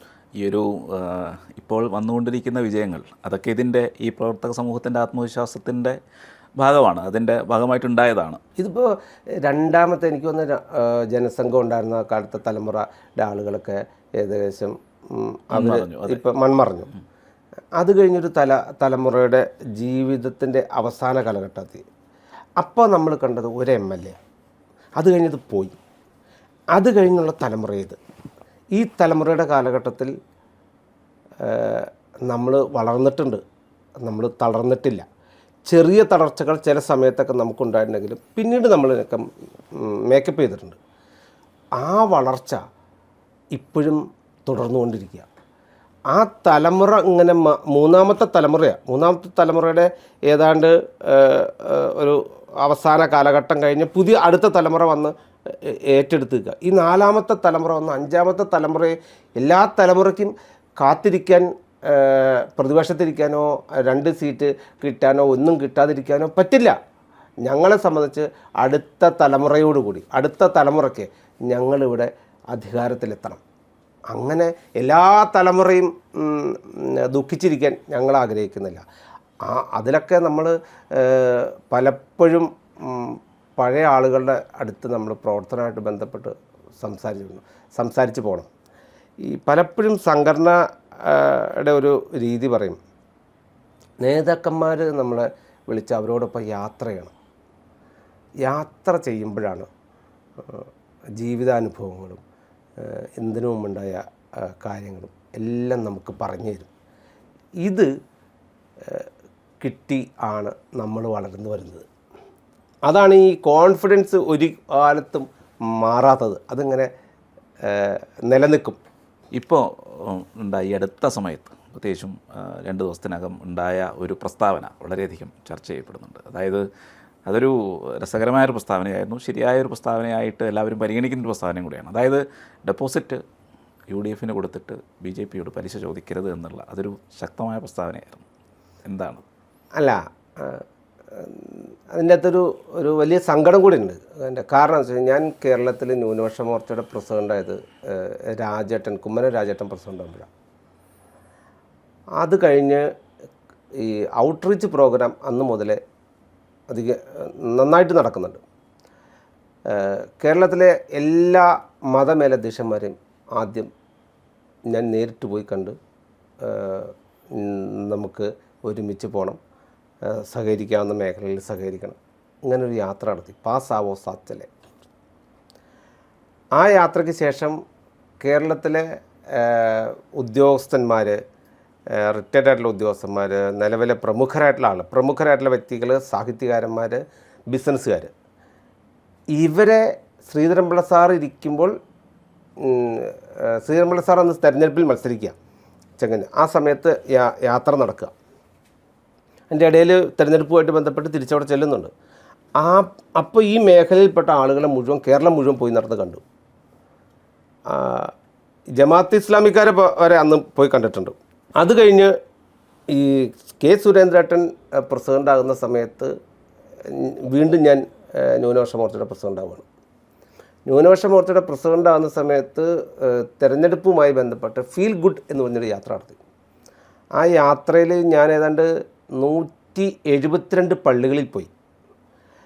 അത് ആദ്യം പ്രധാനപ്പെട്ട പള്ളികൾ, അന്ന് പിതാക്കന്മാരെ അങ്ങനെ കാണാൻ പോയിട്ടില്ല, ബിഷപ്പ് ഹൗസുകളിൽ അങ്ങനെ യാത്ര നടത്തിയിട്ടില്ല. കുറച്ചുകൂടി ജനങ്ങളുമായി നേരിട്ട് ബന്ധപ്പെടുന്ന അച്ഛന്മാരും അതുപോലെ ഉള്ള ആളുകളുമായിട്ട്. അപ്പോൾ അവിടെ ചെല്ലുമ്പോൾ നമുക്ക് ചിലപ്പോൾ നമ്മൾ നേരത്തെ വിളിച്ചറിയിക്കുന്നതുകൊണ്ട് ചിലപ്പോൾ പള്ളിയിലെ കൈക്കാരുണ്ടാവും, ഒക്കെ ചിലപ്പോൾ വികാരി അച്ഛൻ മാത്രമേ ഉണ്ടാവുള്ളൂ. ഇവരെല്ലാവരെയും കണ്ട് ഞാൻ കാസർഗോഡ് വരെ യാത്ര നടത്തി. ഈ യാത്രയുടെയൊക്കെ അടിസ്ഥാനത്തിൽ നമ്മൾ അന്ന് മുതൽ ഒരു പണ്ട് മുതലേ ഇപ്പോൾ സംഘത്തിനും സുദർശൻജിയുടെ കാലഘട്ടം മുതൽ ഈ ചർച്ച ഡയലോഗ്സ് ഒക്കെ ആരംഭിച്ചല്ലോ. എതിർത്ത് പോകണമെന്നോ ഒഴിവാക്കി പോകണമെന്നോ നമുക്ക് ഒരാഗ്രഹമില്ല. നമ്മൾ ചേർത്ത് പിടിച്ച് പോവുക എന്നുള്ളത്. എന്തെങ്കിലും പ്രശ്നങ്ങളുണ്ടോ നമുക്ക് സംസാരിക്കാം, നമുക്ക് പരിഹരിക്കാം. നമുക്ക് എവിടെയാണ് ഒരു ചെറിയ തെറ്റിദ്ധാരണ ഉള്ളത്, ആ തെറ്റിദ്ധാരണ മാറ്റാം. ഈ സ്ഥലത്തെല്ലാം പോയപ്പോൾ ഉണ്ടായ കാര്യങ്ങൾ റിപ്പോർട്ടായി എഴുതിയെടുത്ത് ഒരു ബുക്കിൽ എഴുതി അത് കൃത്യമായിട്ട് നേതാക്കളെ ഏൽപ്പിച്ചിട്ടുണ്ട്. അതിൻ്റെ അടിസ്ഥാനത്തിൽ കൂടിയിട്ടാണ് നമ്മൾ ഇതൊക്കെയാണ് ഈ പ്രശ്നങ്ങൾ എന്ന് മനസ്സിലാക്കി അത് പരിഹരിക്കാൻ കൂടിയിട്ടാണ് നമ്മൾ വീണ്ടും ലീഡേഴ്സ് പോകുന്നത്. ഇതെല്ലാം നടക്കുമെങ്കിലും പക്ഷേ ഇപ്പോൾ ജോർജ് കുര്യഞ്ചി മന്ത്രിയായി. കഴിഞ്ഞപ്പോൾ എല്ലാവർക്കും സന്തോഷം. ക്രൈസ്തവ സമൂഹത്തിന് ഒരു മന്ത്രിയെ ലഭിച്ചു. ഞാൻ മനസ്സിലാക്കുന്നത് അദ്ദേഹം വളരെ വളരെ സീരിയസ് ആയിട്ടും മെച്യൂറായിട്ടൊരു പൊളിറ്റീഷ്യനാണ്. അദ്ദേഹം ഈ സഭകളുമൊക്കെ ആയിട്ട് നല്ല ബന്ധത്തിൽ തന്നെയാണ്. അതിൻ്റെ അടിസ്ഥാനത്തിൽ കൂടിയിട്ടാണ് നമ്മൾ അദ്ദേഹത്തെ കാഞ്ഞിരപ്പള്ളിയിൽ സ്ഥാനാർത്ഥിയാക്കുന്നത്. ഈ ഫീൽ ഗുഡ് യാത്രയായിട്ട് ബന്ധപ്പെട്ട് പോകുമ്പോൾ ചില ഭാഗത്ത് ചെല്ലുമ്പോൾ ചില അച്ഛന്മാർ പറഞ്ഞിട്ടുണ്ട് ഞങ്ങൾക്ക് അയാൾ പറ്റില്ല, അയാൾ പല പാർട്ടികളിലും ഞങ്ങളുടെ നേതാവൊക്കെ ആയിരുന്നു നേരത്തെ, പക്ഷേ പ്രധാനപ്പെട്ട ആളായിരുന്നു, പക്ഷേ ഇപ്പോൾ ഞങ്ങൾക്ക് അംഗീകരിക്കാൻ പറ്റില്ല. ഇതെല്ലാം പറഞ്ഞു. ഞാൻ അതൊക്കെ ശരിവെച്ചു. ഓക്കെ ശരി, നമ്മളിത് അവിടെ നിങ്ങൾ ഒന്നും സഹായിക്കുന്നില്ല, ഓക്കെ. പക്ഷേ പിന്നീട് വന്ന നമ്മുടെ ലീഡേഴ്സിൻ്റെ ഭാഗത്ത് വന്ന പ്രസ്താവനകൾ കേട്ടിട്ടുണ്ടല്ലോ പലപ്പോഴും. വിളിച്ച് ഒരു വിഭാഗത്തിലേക്ക് UDF വോട്ട് ചെയ്യണമെന്ന് കുറച്ച് പേര് പറഞ്ഞു എന്നുള്ള ഒരു വിവാദം ഉണ്ടായി. അത് മാത്രമല്ല FCRA ഇഷ്യൂ ഉണ്ടായി. FCRA ഇഷ്യൂ ഉണ്ടാകുന്ന സമയത്ത് ആ ഇഷ്യൂ റൈസ് ചെയ്ത് വന്നപ്പോൾ തന്നെ പ്രധാനപ്പെട്ട ഇവിടുത്തെ നമ്മുടെ കോർ കമ്മിറ്റിയിലും ഒക്കെ ഉള്ള പ്രധാനപ്പെട്ട ആളുകൾ അവരുമായി സംസാരിച്ചു എന്നുള്ളതാണ് എനിക്ക് കിട്ടിയ അറിവ്. ഞാൻ അവരോട് സംസാരിച്ചപ്പോൾ നമുക്കിത് ചർച്ച ചെയ്യാം, പരിഹരിക്കാം. പക്ഷെ അന്നെല്ലാം UDF ഒരു ഘടകകക്ഷിയെ പോലെയാണ് അന്ന് ഇവർ പ്രസ്താവന ഇറക്കിയത്. നമ്മളിത് പ്രശ്നം നമുക്ക് ചർച്ച ചെയ്യാമെന്ന് പറയുമ്പോഴും നമുക്കിത് ഇത് എല്ലാം അടങ്ങ് നമ്മളിതെല്ലാം ശരിയാക്കാം എന്ന് പറയുമ്പോഴും അതിഗംഭീരമായിട്ട് വേട്ടയാടുന്ന രീതിയിലേക്ക് പ്രസ്താവനകൾ പോയി. പക്ഷേ ഞാൻ ഇവിടെ ഇപ്പോൾ പരമ്പരാഗതമായി പണ്ട് മുതലേ വിദ്യാർത്ഥി മോർച്ചയും വിദ്യാർത്ഥി യുവജന പ്രസ്ഥാനമൊക്കെ ആയിട്ട് ബന്ധപ്പെട്ട് വന്ന ആളാണ് ജോർജ് കുര്യഞ്ചി. ഓക്കെ, നമ്മൾ സമ്മതിച്ചു നിങ്ങൾക്ക് ബുദ്ധിമുട്ടാണ്. പക്ഷേ പല സമയത്ത് പോയപ്പോഴും ഇവരെല്ലാവരും പറഞ്ഞിട്ടുണ്ട് ജോർജ് കുര്യഞ്ചി നല്ല ആളാണ് എന്നുള്ള നല്ല അഭിപ്രായം പറഞ്ഞിട്ടുണ്ട്. ഈ അഭിപ്രായമൊക്കെ പറഞ്ഞപ്പോഴും ഈ FCRA ഇഷ്യൂ വന്ന് അവിടെ ചെന്ന് സംസാരിക്കുമ്പോഴും എല്ലാം തെരഞ്ഞെടുപ്പ് രാഷ്ട്രീയത്തിൽ എങ്ങനെയാണോ ഒരു രാഷ്ട്രീയ പാർട്ടി ഇടപെടുന്നത് അതുപോലുള്ള പ്രസ്താവനകൾ BJPയെ പരാജയപ്പെടുത്തുന്ന തരത്തിലേക്ക് വന്നു എന്നുള്ളത് സങ്കടകരമാണ്. പക്ഷെ ഞാൻ ഷോൺ ജോർജും അനൂപ് ആൻ്റണിയും ജയിക്കുമെന്നാണ് ഞാൻ പ്രതീക്ഷിച്ചത്. എനിക്ക് വലിയ ആഗ്രഹമായിരുന്നു. പിന്നെ ഷോൺ നന്നായിട്ട് പെർഫോം ചെയ്തു, അനൂപ് നന്നായിട്ട് പെർഫോം ചെയ്യുന്നു, ജയിക്കുമെന്നായിരുന്നു എൻ്റെ വിചാരം. പക്ഷേ അവിടെ സംഭവിച്ചതൊന്നും അതല്ല. വോട്ട് കിട്ടിയിട്ടില്ല എന്നല്ല ഞാൻ പറയുന്നത്. പക്ഷേ ഈ നിലപാട് പിന്നീട് വരുന്നത് എപ്പോഴാണ് പിന്നീട് വരുന്നത് നമ്മൾ ഈ വിഷയവുമായി എല്ലാം ബന്ധപ്പെട്ട് പോകുമ്പോൾ നമുക്ക് പിന്നീടും കുറ്റപ്പെടുത്തലാണ്. നമ്മളെ തന്നെ നമ്മുടെ അടുത്ത് വരുമ്പോൾ നിങ്ങൾ അങ്ങനെ ചെയ്തില്ല ഇങ്ങനെ ചെയ്തില്ല എന്നൊക്കെ ഇപ്പോൾ എൻ്റെ അടുത്തല്ല വരുന്നത്. പക്ഷേ ഇത്തരം നമ്മളുമായി സംസാരിക്കുമ്പോഴൊക്കെ ഉണ്ടാവാറുണ്ട്. മറ്റൊരു കാര്യം, ഇപ്പം മണിപ്പൂർ ഇഷ്യൂ ഉണ്ടായി. മണിപ്പൂർ ഇഷ്യൂ ഉണ്ടാകുമ്പോൾ 92 മണിപ്പൂരിൽ കോൺഗ്രസ് ഭരിക്കുക, ഏതാണ്ട് 400 പേര് മരിച്ചു. 16 മാസം കലാപം ഉണ്ടായിരുന്നു. അന്ന് പാർലമെൻറ്റിൽ ചർച്ച ഉണ്ടായോ? പ്രധാനമന്ത്രി എന്തെങ്കിലും പറഞ്ഞോ? ഒന്നും പറഞ്ഞില്ല. അന്ന് ഇത് ആവശ്യപ്പെട്ട മണിപ്പൂരിൽ നിന്ന് വന്ന MP ഓഫീസിൽ വന്ന് കാണാൻ പറഞ്ഞു. അവിടെ ചെന്ന് കണ്ടിട്ട് വർത്തമാനമൊക്കെ പറഞ്ഞു പോയി എന്നുള്ള ഒരു നടപടി ഉണ്ടായില്ല. ഈ 16 മാസവും കലാപം തന്നെയായിരുന്നു. ശരിയാണ്, ഒരു നാട്ടിൽ കലാപം ഉണ്ടാവരുത്, കലാപത്തെ അടിച്ചമർത്തണം. ഒരു നാട്ടിലെ ഇംഫാൽ ബിഷപ്പ് പറഞ്ഞല്ലോ ഇത് 2 ഗോത്രങ്ങൾ തമ്മിലുള്ള പ്രശ്നമാണ്. പക്ഷേ കേരളത്തിൽ വരുമ്പോൾ അത് RSSകാർ ചെയ്ത പ്രശ്നം, BJPക്കാർ ചെയ്ത പ്രശ്നം, ഭരിക്കുന്നവരുടെ ഭാഗത്ത് പ്രശ്നമുണ്ടായി എന്ന് പറയുന്നതിന് ഞാൻ മനസ്സിലാക്കുന്നു. ഭരണത്തിൻ്റെ ഭാഗത്ത് ഇങ്ങനെയൊക്കെ വേണം. പക്ഷേ ഈ ആളുകളെ മുഴുവൻ വെടിവെച്ച് ഒന്ന് പ്രശ്നം തീർക്കാൻ പറ്റുമോ? അങ്ങനെ തീർക്കാൻ പറ്റുന്ന ഇത് സ്വന്തം ജനതയല്ലേ. അതുകൊണ്ട് 16 മാസം 400 പേർ മരിച്ച കാലഘട്ടത്തിൽ മിണ്ടാതിരുന്ന എല്ലാവരും പുറത്തു ചാടി. പിന്നങ്ങ് തെരഞ്ഞെടുപ്പിൻ്റെ ദിവസം രാവിലെ എഴുന്നേറ്റ് 7 മണിക്ക് വോട്ട് ചെയ്തിട്ട് വരുന്ന പ്രധാനപ്പെട്ട ആൾ പറയുന്നത് ഞാൻ മണിപ്പൂരിന് വേണ്ടി ഒരു വോട്ട് ചെയ്തു എന്ന് ചാനലുകളെ വിളിച്ചു നിർത്തി പറയുമ്പോൾ നമ്മൾ എന്താ വിചാരിക്കണ്ടേ? നമ്മൾ രാഷ്ട്രീയ പ്രസ്ഥാനമല്ലേ, നമ്മൾ എല്ലാ രീതിയിലും സഹകരിക്കുന്നുണ്ട്. ഛത്തീസ്ഗഡ് ഇഷ്യൂ വന്നു, അതൊന്നും തെറ്റാണെന്ന് ഞാൻ പറയുന്നില്ല. ഒരു രാഷ്ട്രീയ പാർട്ടി എല്ലാ രീതിയിലും സഹകരിക്കുകയും എല്ലാ പരീക്ഷണങ്ങളും നടത്തുകയും എല്ലാവരുമായി യോജിച്ച് പോവുകയും വേണം. ഞാൻ നാളെ ബിഷപ്പ് ഹൗസിൽ പോവില്ല എന്നല്ല ഞാൻ പറഞ്ഞത്. ഞാൻ നാളെയും ബിഷപ്പ് ഹൗസിൽ പോകും. എനിക്ക് സൗഹൃദമുള്ളവരുമായിട്ട് സമ്പർക്കം നടത്തും. ഇത് പിണക്കം കാണിക്കേണ്ട സംഭവം ഒന്നുമല്ല. ഇത് വ്യക്തിപരമായ കാര്യമൊന്നുമല്ലല്ലോ പിണങ്ങി പിരിഞ്ഞങ്ങ് പോകാൻ.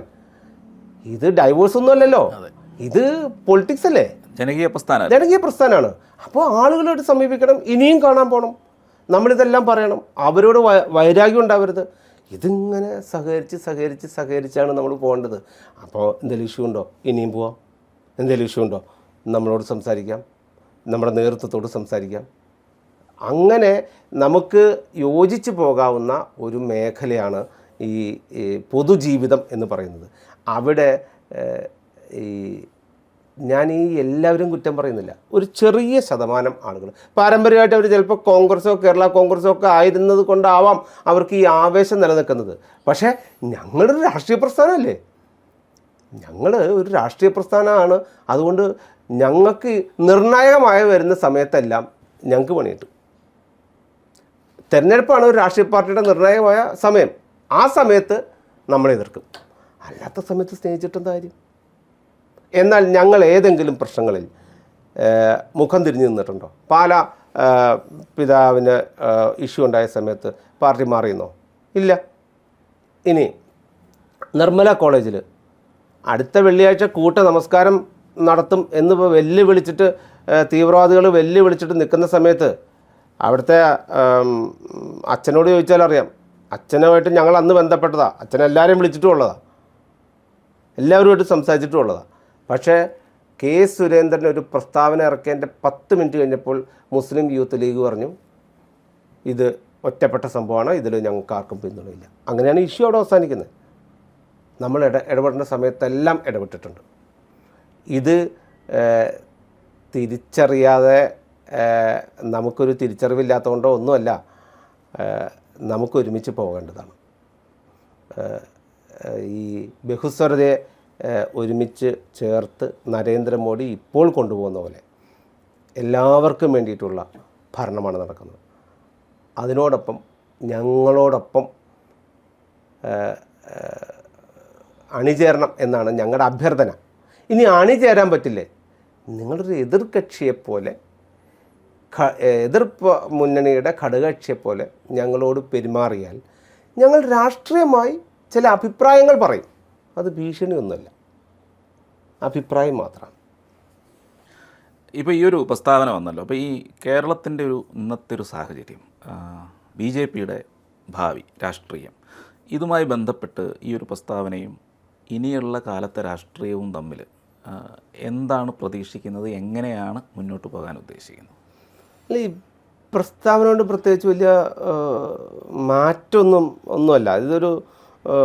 ഇതങ്ങ് ഡിവൈഡ് ചെയ്യാനൊന്നും പറ്റുമൊന്നുമില്ല. അതായത് ഈ പ്രസ്താവനയ്ക്ക് ശേഷം, പ്രസ്താവനയ്ക്ക് മുമ്പ് അങ്ങനെയൊന്നുമില്ല. നമുക്ക് തോന്നി, നമ്മുടെ ഉള്ളിലെ വിഷമമായിരുന്നു. സത്യത്തിൽ ഇത് ഭീഷണിയൊന്നുമില്ല, നമ്മുടെ വിഷമം നമ്മൾ പറഞ്ഞതാണ്. പക്ഷെ പ്രവർത്തകർക്കൊരു ആശങ്ക ഉണ്ടാവരുത്. പ്രവർത്തകർ സാധാരണ ഈ ന്യൂനപക്ഷ വിഭാഗങ്ങൾ ഇവർ നമുക്ക് വോട്ട് ചെയ്യില്ല എന്ന കാഴ്ചപ്പാടല്ല വേണ്ടത്. എല്ലാവരെയും കൂട്ടിപ്പിടിച്ചുകൊണ്ട് വേണം പോകാൻ. അതിന് ഏറ്റവും പ്രധാനമായിട്ട് നോക്കേണ്ടത് ഘടകകക്ഷികൾ. അപ്പോൾ ഘടകകക്ഷികൾ വരുന്ന സമയത്ത് ഇത് അവരെ വേറൊരു രീതിയിൽ കാണുക എന്ന് പറയുന്നത് അതല്ല വേണ്ടേ. ഘടകകക്ഷികൾ നമ്മുടെ കൂടെ വന്നവരാണ്, നമ്മളെ വിശ്വസിച്ചിട്ട് വന്നവരാണ്. അത് എത്ര ശക്തി ഉണ്ടെങ്കിലും എത്ര ശക്തി ഇല്ലെങ്കിലും നമ്മുടെ ഒപ്പം വരാൻ തീരുമാനിച്ചല്ലോ. പണ്ട് ഇത് ഉണ്ടായിരുന്നില്ലല്ലോ, ഒരാളും വരത്തില്ലല്ലോ. പണ്ട് എൻ ഡി ഉണ്ടായിരുന്നില്ല. നമ്മൾ അങ്ങോട്ടിനി എന്തെങ്കിലും കൊടുക്കാമെന്ന് പറഞ്ഞാലും വരാൻ ഇല്ല, അങ്ങോട്ടില്ല. ഒരു നാട്ടിലൊരു സ്വാധീനമില്ലെങ്കിൽ പോലും നിങ്ങളുടെ കൂടെ ഇല്ല എന്ന് പറയുന്ന ആളുകളായിരുന്നു. അതിൽ നിന്ന് മാറ്റം ഉണ്ടായി വന്നവരല്ലല്ലോ ഇപ്പോഴത്തെ NDAയിലെ ഘടകകക്ഷികൾ.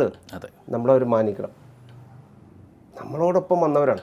ഇതുപോലെ തന്നെയാണ് നമ്മുടെ ചുറ്റുപാടുമുള്ള നമ്മുടെ പൊതുസമൂഹത്തിലെ ആളുകൾ. പൊതുസമൂഹത്തിലുള്ള പല വിഭാഗത്തിൽപ്പെട്ട ആളുകളുണ്ടാവും. എല്ലാവരെയും നമുക്ക് നമ്മളോട് അടുപ്പിക്കുക എന്നൊരു ലക്ഷ്യം മാത്രമേ ഉള്ളൂ. കഴിഞ്ഞ പ്രാവശ്യം 10,000 വോട്ടുണ്ടായിരുന്നത്, അല്ലെങ്കിൽ 15,000 വോട്ടുണ്ടായിരുന്നത്, ഈ പ്രാവശ്യം 30,000 വോട്ടുണ്ടായത് നമ്മൾ ഗുജറാത്തിൽ നിന്നും UP നിന്നും ആളെ ഇറക്കിയിട്ടല്ലോ. ഈ നാട്ടിലുണ്ടായിരുന്ന ആളുകൾ മാറി ചിന്തിച്ചതിൻ്റെ അടിസ്ഥാനത്തിലാണല്ലോ. അതുകൊണ്ട് മാറി ചിന്തിപ്പിക്കാൻ ഏത് നിമിഷവും അവർക്ക് മാറി ചിന്തിക്കാം. അതിനുള്ളൊരു കാലാവസ്ഥ രാഷ്ട്രീയ പ്രവർത്തകർ എന്ന നിലയ്ക്ക് നമ്മൾ വിശാല മനസ്സോടുകൂടി തുറന്നിരിക്കണം. അവരോട് ഏറ്റവും മാന്യമായി ഇടപെടണം. എല്ലാവരും നമ്മളോടൊപ്പം വരാനുള്ളതാണ്. നമുക്ക് വോട്ട് ചെയ്യേണ്ടവരാണ്. കഴിഞ്ഞ പഞ്ചായത്ത് തിരഞ്ഞെടുപ്പ്, അതുപോലെ ലോക്സഭാ തിരഞ്ഞെടുപ്പൊക്കെ നടക്കുന്ന സമയത്ത് നമ്മൾ പ്രതീക്ഷിക്കാത്ത സ്ഥലങ്ങളിൽ, കണ്ണൂർ, കാസർഗോഡ് മേഖലകളിലൊക്കെ അന്നത്തെ കണക്ക് പറയുന്ന സമയത്ത് ഞാൻ ഓർക്കുന്നുണ്ട്. അവിടെ നിന്നൊക്കെ വോട്ട് വന്നു. ഗംഭീരമായിട്ട് ചില മാർക്സിസ്റ്റ് കോട്ടകളിൽ നിന്നൊക്കെ വോട്ട് വന്നു. അപ്പം നമ്മൾ ഇവരെയൊക്കെ വെറുപ്പിച്ചുകൊണ്ടിരുന്ന ഈ വോട്ട് വരുമോ? വരില്ല. അപ്പം എല്ലാവരും വേണം, എല്ലാവരും ഒരുമിച്ചുകൊണ്ട് പോകാൻ തന്നെയാണ് നമ്മുടെ തീരുമാനം. പക്ഷേ അതിൻ്റെ ഇടയിൽ ഒരു രാഷ്ട്രീയ പാർട്ടി എന്ന നിലയിൽ നമ്മളുടെ തിരിച്ചറിവ് നമ്മൾ ഇടയ്ക്കെങ്കിലുമൊക്കെ ഒന്ന് പറയണം. അത് മാത്രമേ ഉള്ളൂ. അതുകൊണ്ട് ഇതുകൊണ്ട് നമ്മൾ ചർച്ച നിർത്തിയെന്നോ ഇനി കാണാൻ പോകരുതെന്നോ ഇതിനു മുമ്പ് നമ്മൾ ചെയ്ത എല്ലാം തെറ്റാണെന്നോ ഒന്നുമില്ല. രാഷ്ട്രീയ പാർട്ടി എന്ന നിലയിൽ എല്ലാ പരീക്ഷണങ്ങളും നടത്തും, എല്ലാവരോടൊപ്പവും സഞ്ചരിക്കും, എല്ലാവരുമായും ചർച്ച നടത്തും. അതിൽ നമ്മൾ രാജ്യദ്രോഹം നടത്തുന്ന ആളുകൾ ആണ് എന്ന് കണ്ടാൽ അവരെ മാത്രം നമ്മൾ മാറ്റി നിർത്തും. അത് മാറ്റി നിർത്തപ്പെടേണ്ടവരാണെന്നുള്ള ഉത്തമ ബോധ്യത്തോടു കൂടി തന്നെയാണ് അവരെ മാറ്റി നിർത്തുന്നത്. ബാക്കി ഒരാളെ മാറ്റി നിർത്തരുത് എന്നുള്ളതാണ് എൻ്റെ അഭിപ്രായം. ഇപ്പോൾ ഈ നേരത്തെ പറഞ്ഞ പോലെ അനൂപ് ആൻ്റണി ആയാലും ഷോൺ ജോർജ് ആയാലും ഇവരൊക്കെ നിന്ന സ്ഥലങ്ങളിൽ തീർച്ചയായിട്ടും ന്യൂനപക്ഷ വിഭാഗങ്ങളിൽ നിന്ന് അല്ലെങ്കിൽ ക്രിസ്ത്യൻ വിഭാഗങ്ങളിൽ നിന്ന് അവർക്ക് വോട്ട് കിട്ടിയിട്ടുണ്ട് എന്നുള്ളത് സത്യമാണ്. അത് ഓക്കെ, അവർ ജയിച്ചില്ല, പക്ഷേ വോട്ട് കിട്ടിയിട്ടുണ്ട്. പക്ഷേ അത് എല്ലായിടത്തും പ്രതിഫലിച്ചിട്ടില്ല. അങ്ങനെയല്ലേ യഥാർത്ഥത്തിലുണ്ടായത്?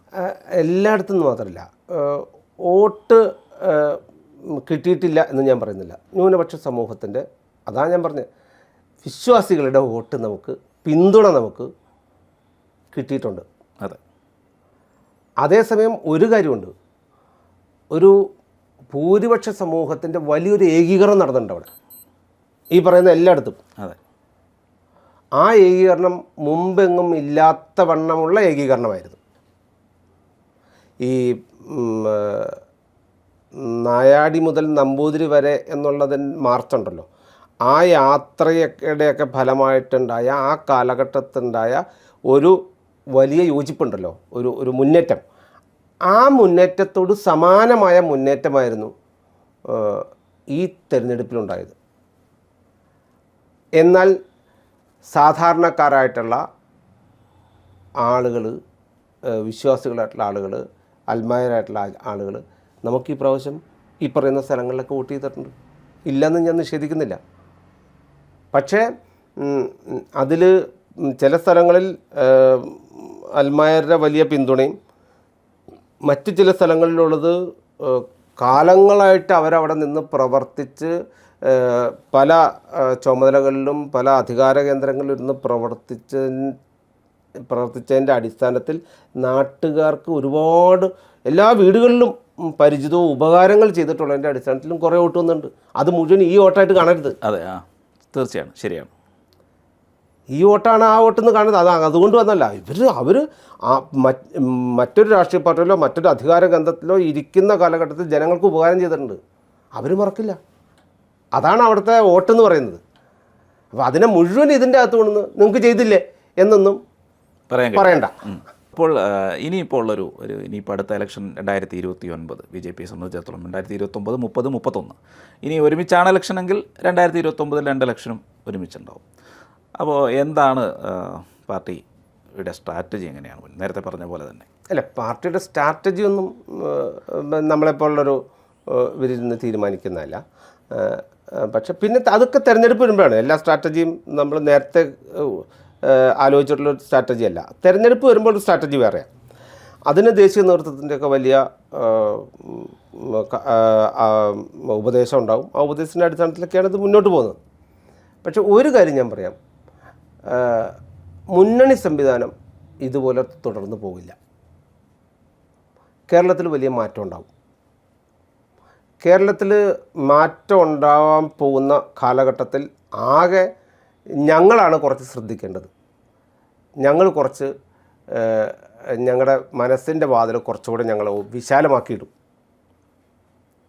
ആർക്ക് വേണേലും കയറി വരാം എന്നുള്ള രീതിയിൽ ഞങ്ങൾ കുറച്ചുകൂടെ വിശാലമാക്കും. കേരളത്തിലെ മുന്നണി സംവിധാനം തകരും.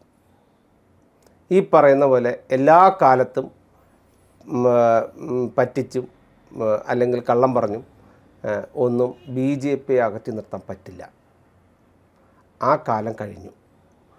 കാരണം നമ്മളിപ്പോഴും ഇത് പറയുന്ന എന്താണെന്നറിയോ, ഈ ഒരു 50-60 വയസ്സായിട്ടുള്ള ആളുകളുടെ ചെറുപ്പകാലഘട്ടം തൊട്ടുള്ളൊരു അവരൊരു കാഴ്ചപ്പാടുണ്ട്. അതല്ല കഴിഞ്ഞ 10 വർഷം മുമ്പ് 8 വയസ്സുണ്ടായിരുന്ന ആൾ ഈ പ്രാവശ്യം ആ 8 വയസ്സുള്ളപ്പോൾ അതിനൊക്കെ ഓർമ്മ വയ്ക്കുമ്പോൾ മുതൽ 18 വയസ്സാകുന്നവരെ പിണറായി വിജയനാണ്. അവർക്ക് ആ കാലഘട്ടത്തിൽ നരേന്ദ്രമോദിയാണ് കേന്ദ്രത്തിൽ, ഇവിടെ പിണറായി വിജയനുമാണ്. ഈ 18 വയസ്സാകുന്നവരെ പുതിയതായിട്ട് വരുന്ന കുട്ടികളുടെ ചിന്താഗതി നമ്മൾ ഈ 60, 70, 50 ഏജുകാരുടേതല്ല. നമ്മൾ വന്ന് പരിചയപ്പെട്ടതല്ലേ മൊബൈലൊക്കെ ആയിട്ട്. നമ്മളിപ്പോൾ AI എന്നൊക്കെ പറയുമ്പോൾ അവർ AIയിലേക്കാണ് വന്ന് വീണത്. അവർക്ക് ഇതിനെക്കുറിച്ചുള്ള എല്ലാ ഗ്രാഹ്യമുണ്ട്. നമ്മളെക്കാട്ടിലും നന്നായിട്ട് ഇത് കൈകാര്യം ചെയ്യാനും അറിയാം. അതിൻ്റെ തിരിച്ചറിവ് അവർക്കുണ്ട്. പണ്ട് നമ്മുടെ വിജയ ശതമാനം പറയുമല്ലോ, സ്കൂളുകളിലൊക്കെ വിജയ ശതമാനം പറയുമ്പോൾ അതിൻ്റെ രീതിയിലല്ല ഇപ്പോഴത്തെ വിജയ ശതമാനം. പിള്ളേരോട് പഴയ പോലെ തല്ലിക്കൊട്ടി ഇരുത്തി പഠിക്കടാന്നൊന്നും പറയേണ്ട കാര്യമില്ലാത്ത സമയമാണ്. ഒരു പുസ്തകം എടുത്തിട്ട് അവർ പഠിക്കും. വളരെ ചെറിയ മൈന്യൂട്ട് പിള്ളേർ മാത്രമാണ് എപ്പോഴും അല്ലാത്ത രീതിയിലൊക്കെ ഇത് ചെയ്യുന്നത്. ബാക്കി പിള്ളേർക്ക് ഇത് പഠിക്കണമെന്നും ഇത് എവിടെയെങ്കിലും എത്തണമെന്നും ഒക്കെ അവർക്ക് ആഗ്രഹമുണ്ട്. അല്ലെങ്കിൽ പണ്ട് ഗൾഫിൽ പോടാന്ന് പറയുമ്പോൾ ഞാൻ പോയില്ല എന്ന് പറഞ്ഞാൽ എത്ര പിള്ളേരുണ്ട്, ഒരുപാട് പേരുണ്ട്. ഒരു കാലഘട്ടത്തിൽ ഗൾഫിലേക്കൊന്നും ഞാനില്ല, ഞാൻ ഇവിടെയൊക്കെ തന്നെയുള്ള പരിപാടിയൊക്കെ ഉള്ളൂ എന്ന് പറയുന്ന ഒരുപാട് പേരുണ്ട്. ഇന്നും പിള്ളേർ അങ്ങോട്ട് പറയും ഞാൻ ജർമ്മനിക്ക് പോവാം, ഞാൻ ന്യൂസിലൻഡിൽ പോവാം. അപ്പോൾ ഇവരെല്ലാ കാലത്തും അവിടെ തന്നെയായിരിക്കും എന്ന് നമ്മൾ വിശ്വസിക്കൊന്നും വേണ്ട. അവർ തിരിച്ചൊക്കെ വരും കുറേ പേരൊക്കെ. അവിടുത്തെ സാഹചര്യങ്ങളും മോശമായി വരുവാണ്. അപ്പോൾ ആ എക്സ്പോഷർ വേറെയാണ്. അപ്പോൾ അത് വെച്ച് ഈ പഴയ കാലഘട്ടത്തിലെ രാഷ്ട്രീയക്കാർ അളക്കുന്ന അളവുകോൽ വെച്ച് അളക്കാൻ നിൽക്കണ്ട.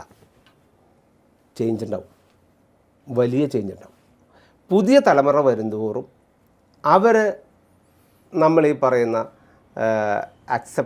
ഈ പറയുന്ന എല്ലാ കാര്യവും അക്സെപ്റ്റ് ചെയ്യുമെന്ന് ഇവിടുത്തെ പരമ്പരാഗതമായ രാഷ്ട്രീയ പ്രാക്ടീസ് ഉണ്ടല്ലോ, ആ പ്രാക്ടീസുകാർ വിശ്വസിക്കേണ്ട. അവർ ഇന്ന് പിണറായി വിജയനെ ട്രോൾ ചെയ്യുക, നാളെ നല്ലത് ഇത് നല്ലതാണെന്ന് പറഞ്ഞ് അവർ ഫേസ്ബുക്കിലിടും. അവർക്ക് അങ്ങനെയൊന്നുമില്ല. പക്ഷേ ഈ പറഞ്ഞ തെറ്റിദ്ധരിപ്പിക്കലുണ്ടല്ലോ, ഇത് മാറിക്കൊണ്ടിരിക്കുക. പിള്ളേർ ഇവിടുന്ന് ഡൽഹിക്ക് പോവുക, ഗുജറാത്തിൽ പോവുക, യു പി പോവുക, അല്ലെങ്കിൽ രാജസ്ഥാനിൽ പോവുക, മധ്യപ്രദേശിൽ പോവുക, അങ്ങനെയൊക്കെ പറയുമ്പോൾ നമുക്ക് ചില ഇൻസിഡൻസ് ആണല്ലോ ഇവിടെ വരുന്നുള്ളൂ. പത്രക്കാർ വളരെ കറക്റ്റായിട്ടാണല്ലോ കൊടുക്കുന്നത്. ഇവിടെ എന്ത് കൊടുക്കണം എന്ന് ഉദ്ദേശിച്ചിട്ടാണ് ഇവിടെ ഇത് ചെയ്യുന്നത്. അവരെ നമ്മൾ കുറ്റം പറയുന്നില്ല, മാർക്കറ്റ് നോക്കിയാണ് ബിസിനസ് ചെയ്യുന്നത്. ചിലപ്പോൾ ഇസ്രായേൽ മറ്റേ പാലസ്തീൻ ഹമാസുകാരുമായിട്ടുള്ള യുദ്ധം തുടങ്ങുമ്പോൾ ഒരു പ്രധാനപ്പെട്ട പത്രത്തിൽ 2 വാർത്ത ഉണ്ടായിരുന്നു ആദ്യം കുറച്ചു കാലം. പിന്നെ അവിടുന്ന് കുറേ പേര് എനിക്ക് മനസ്സിലാക്കുന്നത് ഫോൺ ചെയ്തു എന്നുള്ളതാണ് ഞാൻ കേട്ടറിഞ്ഞത്. പത്രത്തിൻ്റെ ഒരു സൈഡിൽ ഒരു സാധനമില്ല, ഇസ്രായേലിനെ കുറിച്ച് അധികം സാധനമില്ല, ഹമാസിൻ്റെ വേദനയെക്കുറിച്ച് തന്നെ സാധനം പറയുള്ളൂ. അതുകൊണ്ടാണല്ലോ ഉമ്മൻചാണ്ടിക്ക് മറ്റേ തിരുത്തേണ്ടി വന്നു. ആദരാഞ്ജലിയിൽ എഴുതിയിട്ടുണ്ടെങ്കിൽ വല്ല കുഴപ്പമുണ്ടോ? അപ്പോൾ സാഹചര്യം അനുസരിച്ചാണ് പത്രക്കാർ ചെയ്യുന്നത്. ഇപ്പോഴും അവിടുത്തെ ഏറ്റവും എന്തെങ്കിലും ഒരു ചെറിയ വാർത്തയുണ്ടെങ്കിൽ, ഇഷ്യൂ ഉണ്ടെങ്കിൽ അതായിരിക്കും ഇവിടെ ഹൈലൈറ്റ് ചെയ്യപ്പെടുന്നത്. ഇവിടെ മാർക്കറ്റിൽ അത് ഓടും എന്ന് കണ്ടിട്ടാണ്. പക്ഷെ പിള്ളേർക്ക് അങ്ങനെയൊന്നുമില്ല. പിള്ളേർ ഈ പത്രം വായിക്കൽ നമ്മൾ വിചാരിക്കുന്ന പോലെ പഴയ പോലെ ഇല്ല. അവർ ഇതുപോലെ ഇതിൻ്റെ കൗണ്ടർ വരുന്നത് എവിടെയെങ്കിലും ഉണ്ടോ, ഇതുമായിട്ട് റിലേറ്റ് ചെയ്യുന്ന വാർത്തകൾ വരുമല്ലോ. ഒരു വാർത്ത വന്നാൽ അതിനെ റിലേറ്റ് ചെയ്ത മറ്റൊരു വാർത്ത വരും, അവരതും ക്ലിക്ക് ചെയ്യും. അവർക്ക് അതിൽ പടിയൊന്നുമില്ല. അവരുടെ ഹെഡിങ് ആയിരിക്കും വായിക്കുള്ളൂ. ഇനി കുറച്ച് ഇൻട്രസ്റ്റ് ഉണ്ടെങ്കിൽ കുറച്ചുകൂടെ താഴത്തേക്ക് വായിക്കും. ഇവരിത് മനസ്സിലാക്കുന്നുണ്ട്. ഇത് ചില കക്ഷികൾ മനസ്സിലാക്കാത്തതുകൊണ്ടാണ് സമൂഹത്തിൽ നിന്ന് അവർ ഒറ്റപ്പെട്ടു പോകുന്നതും രാഷ്ട്രീയത്തിൽ അവർ നിരന്തരമായി പരാജയപ്പെടുന്നതും. അത് മനസ്സിലാക്കുകയും ജനങ്ങൾക്ക് വേണ്ടതെന്താണ്? ഒന്ന് വികസനമാണ് വേണ്ടത്. ഈ പ്രാവശ്യം നരേന്ദ്രമോദി സർക്കാരിൻ്റെ കഴിഞ്ഞ 10-11 വർഷത്തെ റിസൾട്ട് എന്താ? നമ്മൾ വികസനം വീടിൻ്റെ അകത്തെത്തിച്ചു എന്നുള്ളതാണ്. ഗ്യാസ് കണക്ഷനായിട്ടാണെങ്കിലും, പൈപ്പ് വെള്ളമായിട്ടാണെങ്കിലും, ഇലക്ട്രിസിറ്റി ആയിട്ടാണെങ്കിലും, നിങ്ങൾക്ക് ഈ കൃഷി ചെയ്യുന്നവർക്ക് ഉള്ള 2000 രൂപ വെച്ച് കൊടുക്കുന്നുണ്ടല്ലോ, ഇതൊക്കെയാണെങ്കിലും അവർക്ക് വീട്ടിൽ കൊണ്ടെത്തിച്ച് കൊടുക്കുക. അവർക്ക് നേരിട്ട് അവരുടെ അക്കൗണ്ടിലെത്തുക. ഈ അക്കൗണ്ടിലെത്തുന്നത് നമുക്ക് തടയാൻ പറ്റിയിരുന്നു. ഒരു ചെറിയ കാലഘട്ടത്തിൽ ഇപ്പോൾ കിസാൻ സമ്മാൻ പദ്ധതിയില്ലേ, കിസാൻ സമ്മാൻ പദ്ധതിയുടെ ഒരു രസകരമായ ഇതാണ് എനിക്ക് ഓർമ്മ തന്നെ. പക്ഷേ കിസാൻ സമ്മാൻ പദ്ധതി വരുന്ന കാലത്ത് UDFകാരും LDFകാരും അന്ന് നാട്ടിൽ ഇത് ആരോട് ചോദിച്ചാലും ആരെങ്കിലും പറയുന്നുണ്ടോ ഞാൻ കിസാൻ സമ്മാൻ പദ്ധതിയുടെ പൈസ വാങ്ങാൻ പോകുന്നു? ഒരാളും പറയുന്നില്ല. ആളുകൾ വളരെ എളുപ്പം പറയും ഞാൻ മോദിയുടെ പൈസ മേടിക്കാൻ പോകുന്ന അല്ലേ, മോദിയുടെ പൈസ മേടിക്കാൻ പോകുന്ന ആളുകൾ പറയുന്നത്. മോദിയുടെ പൈസ മേടിക്കാൻ പോകുന്ന പറയുമ്പോൾ ഇത് കേൾക്കുമ്പോൾ ആർക്കാ? LDFകാരന് UDFകാരനൊക്കെ പ്രശ്നമുണ്ട്.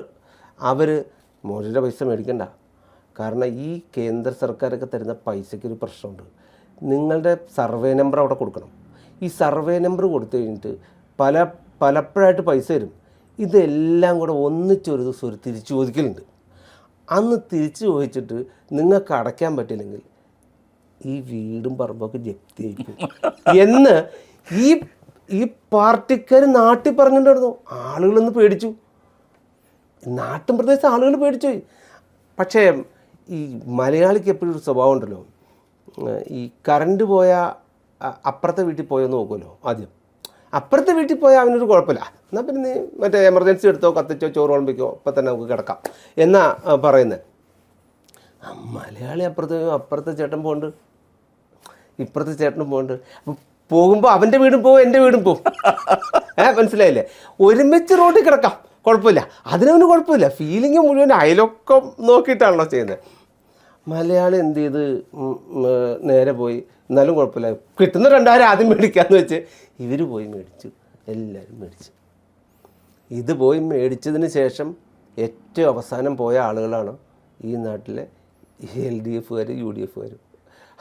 അത് ഞങ്ങൾ രസകരമായി ഞങ്ങൾ വട്ടം കൂടിയിരിക്കുമ്പോൾ പറയാറുണ്ട്. ഈ മീശമാധവനിൽ ഈ ജഗതി സരസുവിനെ കാണാൻ പോകുന്നില്ലേ, അതുപോലെ ഓടി അവിടെ ചെല്ലുമ്പോൾ നമ്മളെങ്ങാനും കണ്ട ഒരു പുരുഷു എന്നെ അനുഗ്രഹിക്കണേ എന്ന് പറഞ്ഞാണ് നിൽക്കുന്നത്. ഇതാണ് ഈ കേരളത്തിൽ ഈ LDF UDF ഈ ചെറിയ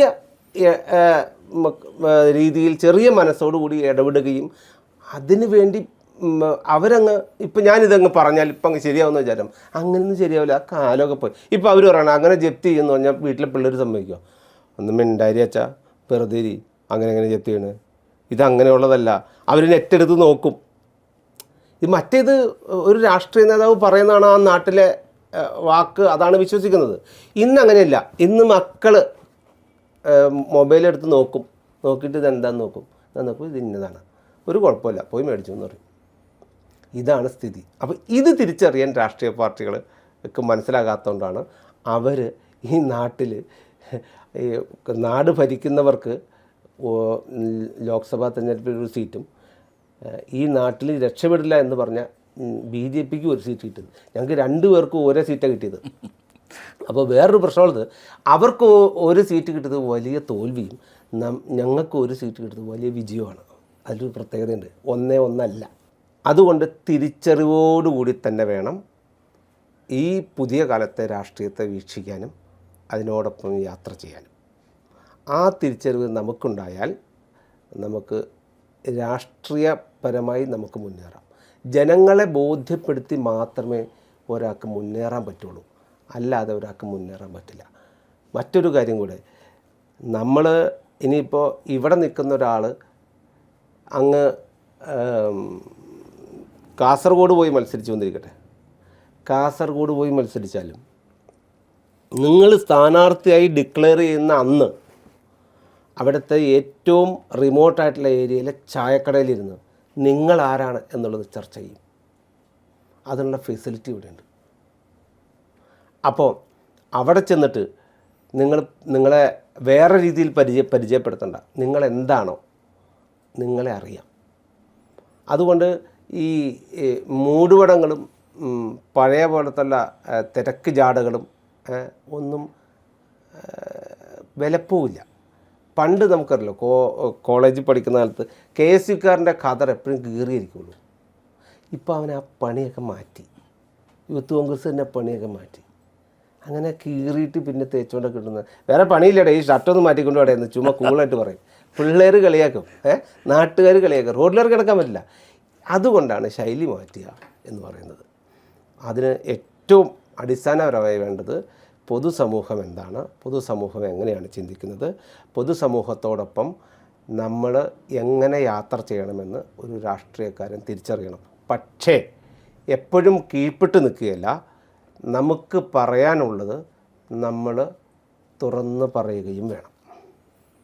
രാഷ്ട്രീയം പറഞ്ഞ് ജനങ്ങളോടൊപ്പം നിന്ന് പോകണം. നമുക്കിതെല്ലാം മനസ്സിലാവും.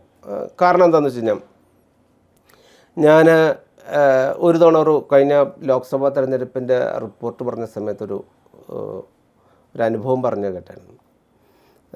നമ്മുടെ പൊന്നാനി സ്ഥാനാർത്ഥി അഡ്വക്കേറ്റ് നിവേദിത സുബ്രഹ്മണ്യനാണ്. അപ്പോൾ ചേച്ചി ഇങ്ങനെ തെരഞ്ഞെടുപ്പ് പ്രചാരണമൊക്കെ ആയിട്ട് ബന്ധപ്പെട്ട് പോയപ്പോൾ ഒരു സ്ഥലത്ത് നിന്നപ്പോൾ ചേച്ചിക്ക് ഭയങ്കര സ്വീകരണം. നാട്ടിൽ പെണ്ണുങ്ങളെല്ലാം കൂടെ പർദ്ദയിട്ട പെണ്ണുങ്ങൾ എല്ലാം കൂടെ കൂടി അങ്ങ് ഷാളിടുക, സ്നേഹിക്കുക, ചേച്ചി അങ്ങനെയാണ് ഞങ്ങൾ ഉറപ്പായിട്ടും കൂടെ ഉണ്ടാവും എന്നൊക്കെ പറയുക. അപ്പോൾ ചേച്ചി പറയുന്നത് ആ സമയത്ത് ചിന്തിച്ചതേ ഒരുപക്ഷെ ഈ സലീം കുമാർ പറഞ്ഞ പോലെ എനിക്ക് ഭ്രാന്തായാലാണോ നാട്ടുകാർക്ക് മൊത്തം ഭ്രാന്തായാലാണോ എന്ന് ആലോചിച്ച് നിൽക്കുമ്പോഴാണ് തിരഞ്ഞെടുപ്പ് റിസൾട്ട് വന്നത്. ആ ബൂത്തിൽ നിന്ന് ഒറ്റ വോട്ട് കിട്ടിയില്ല.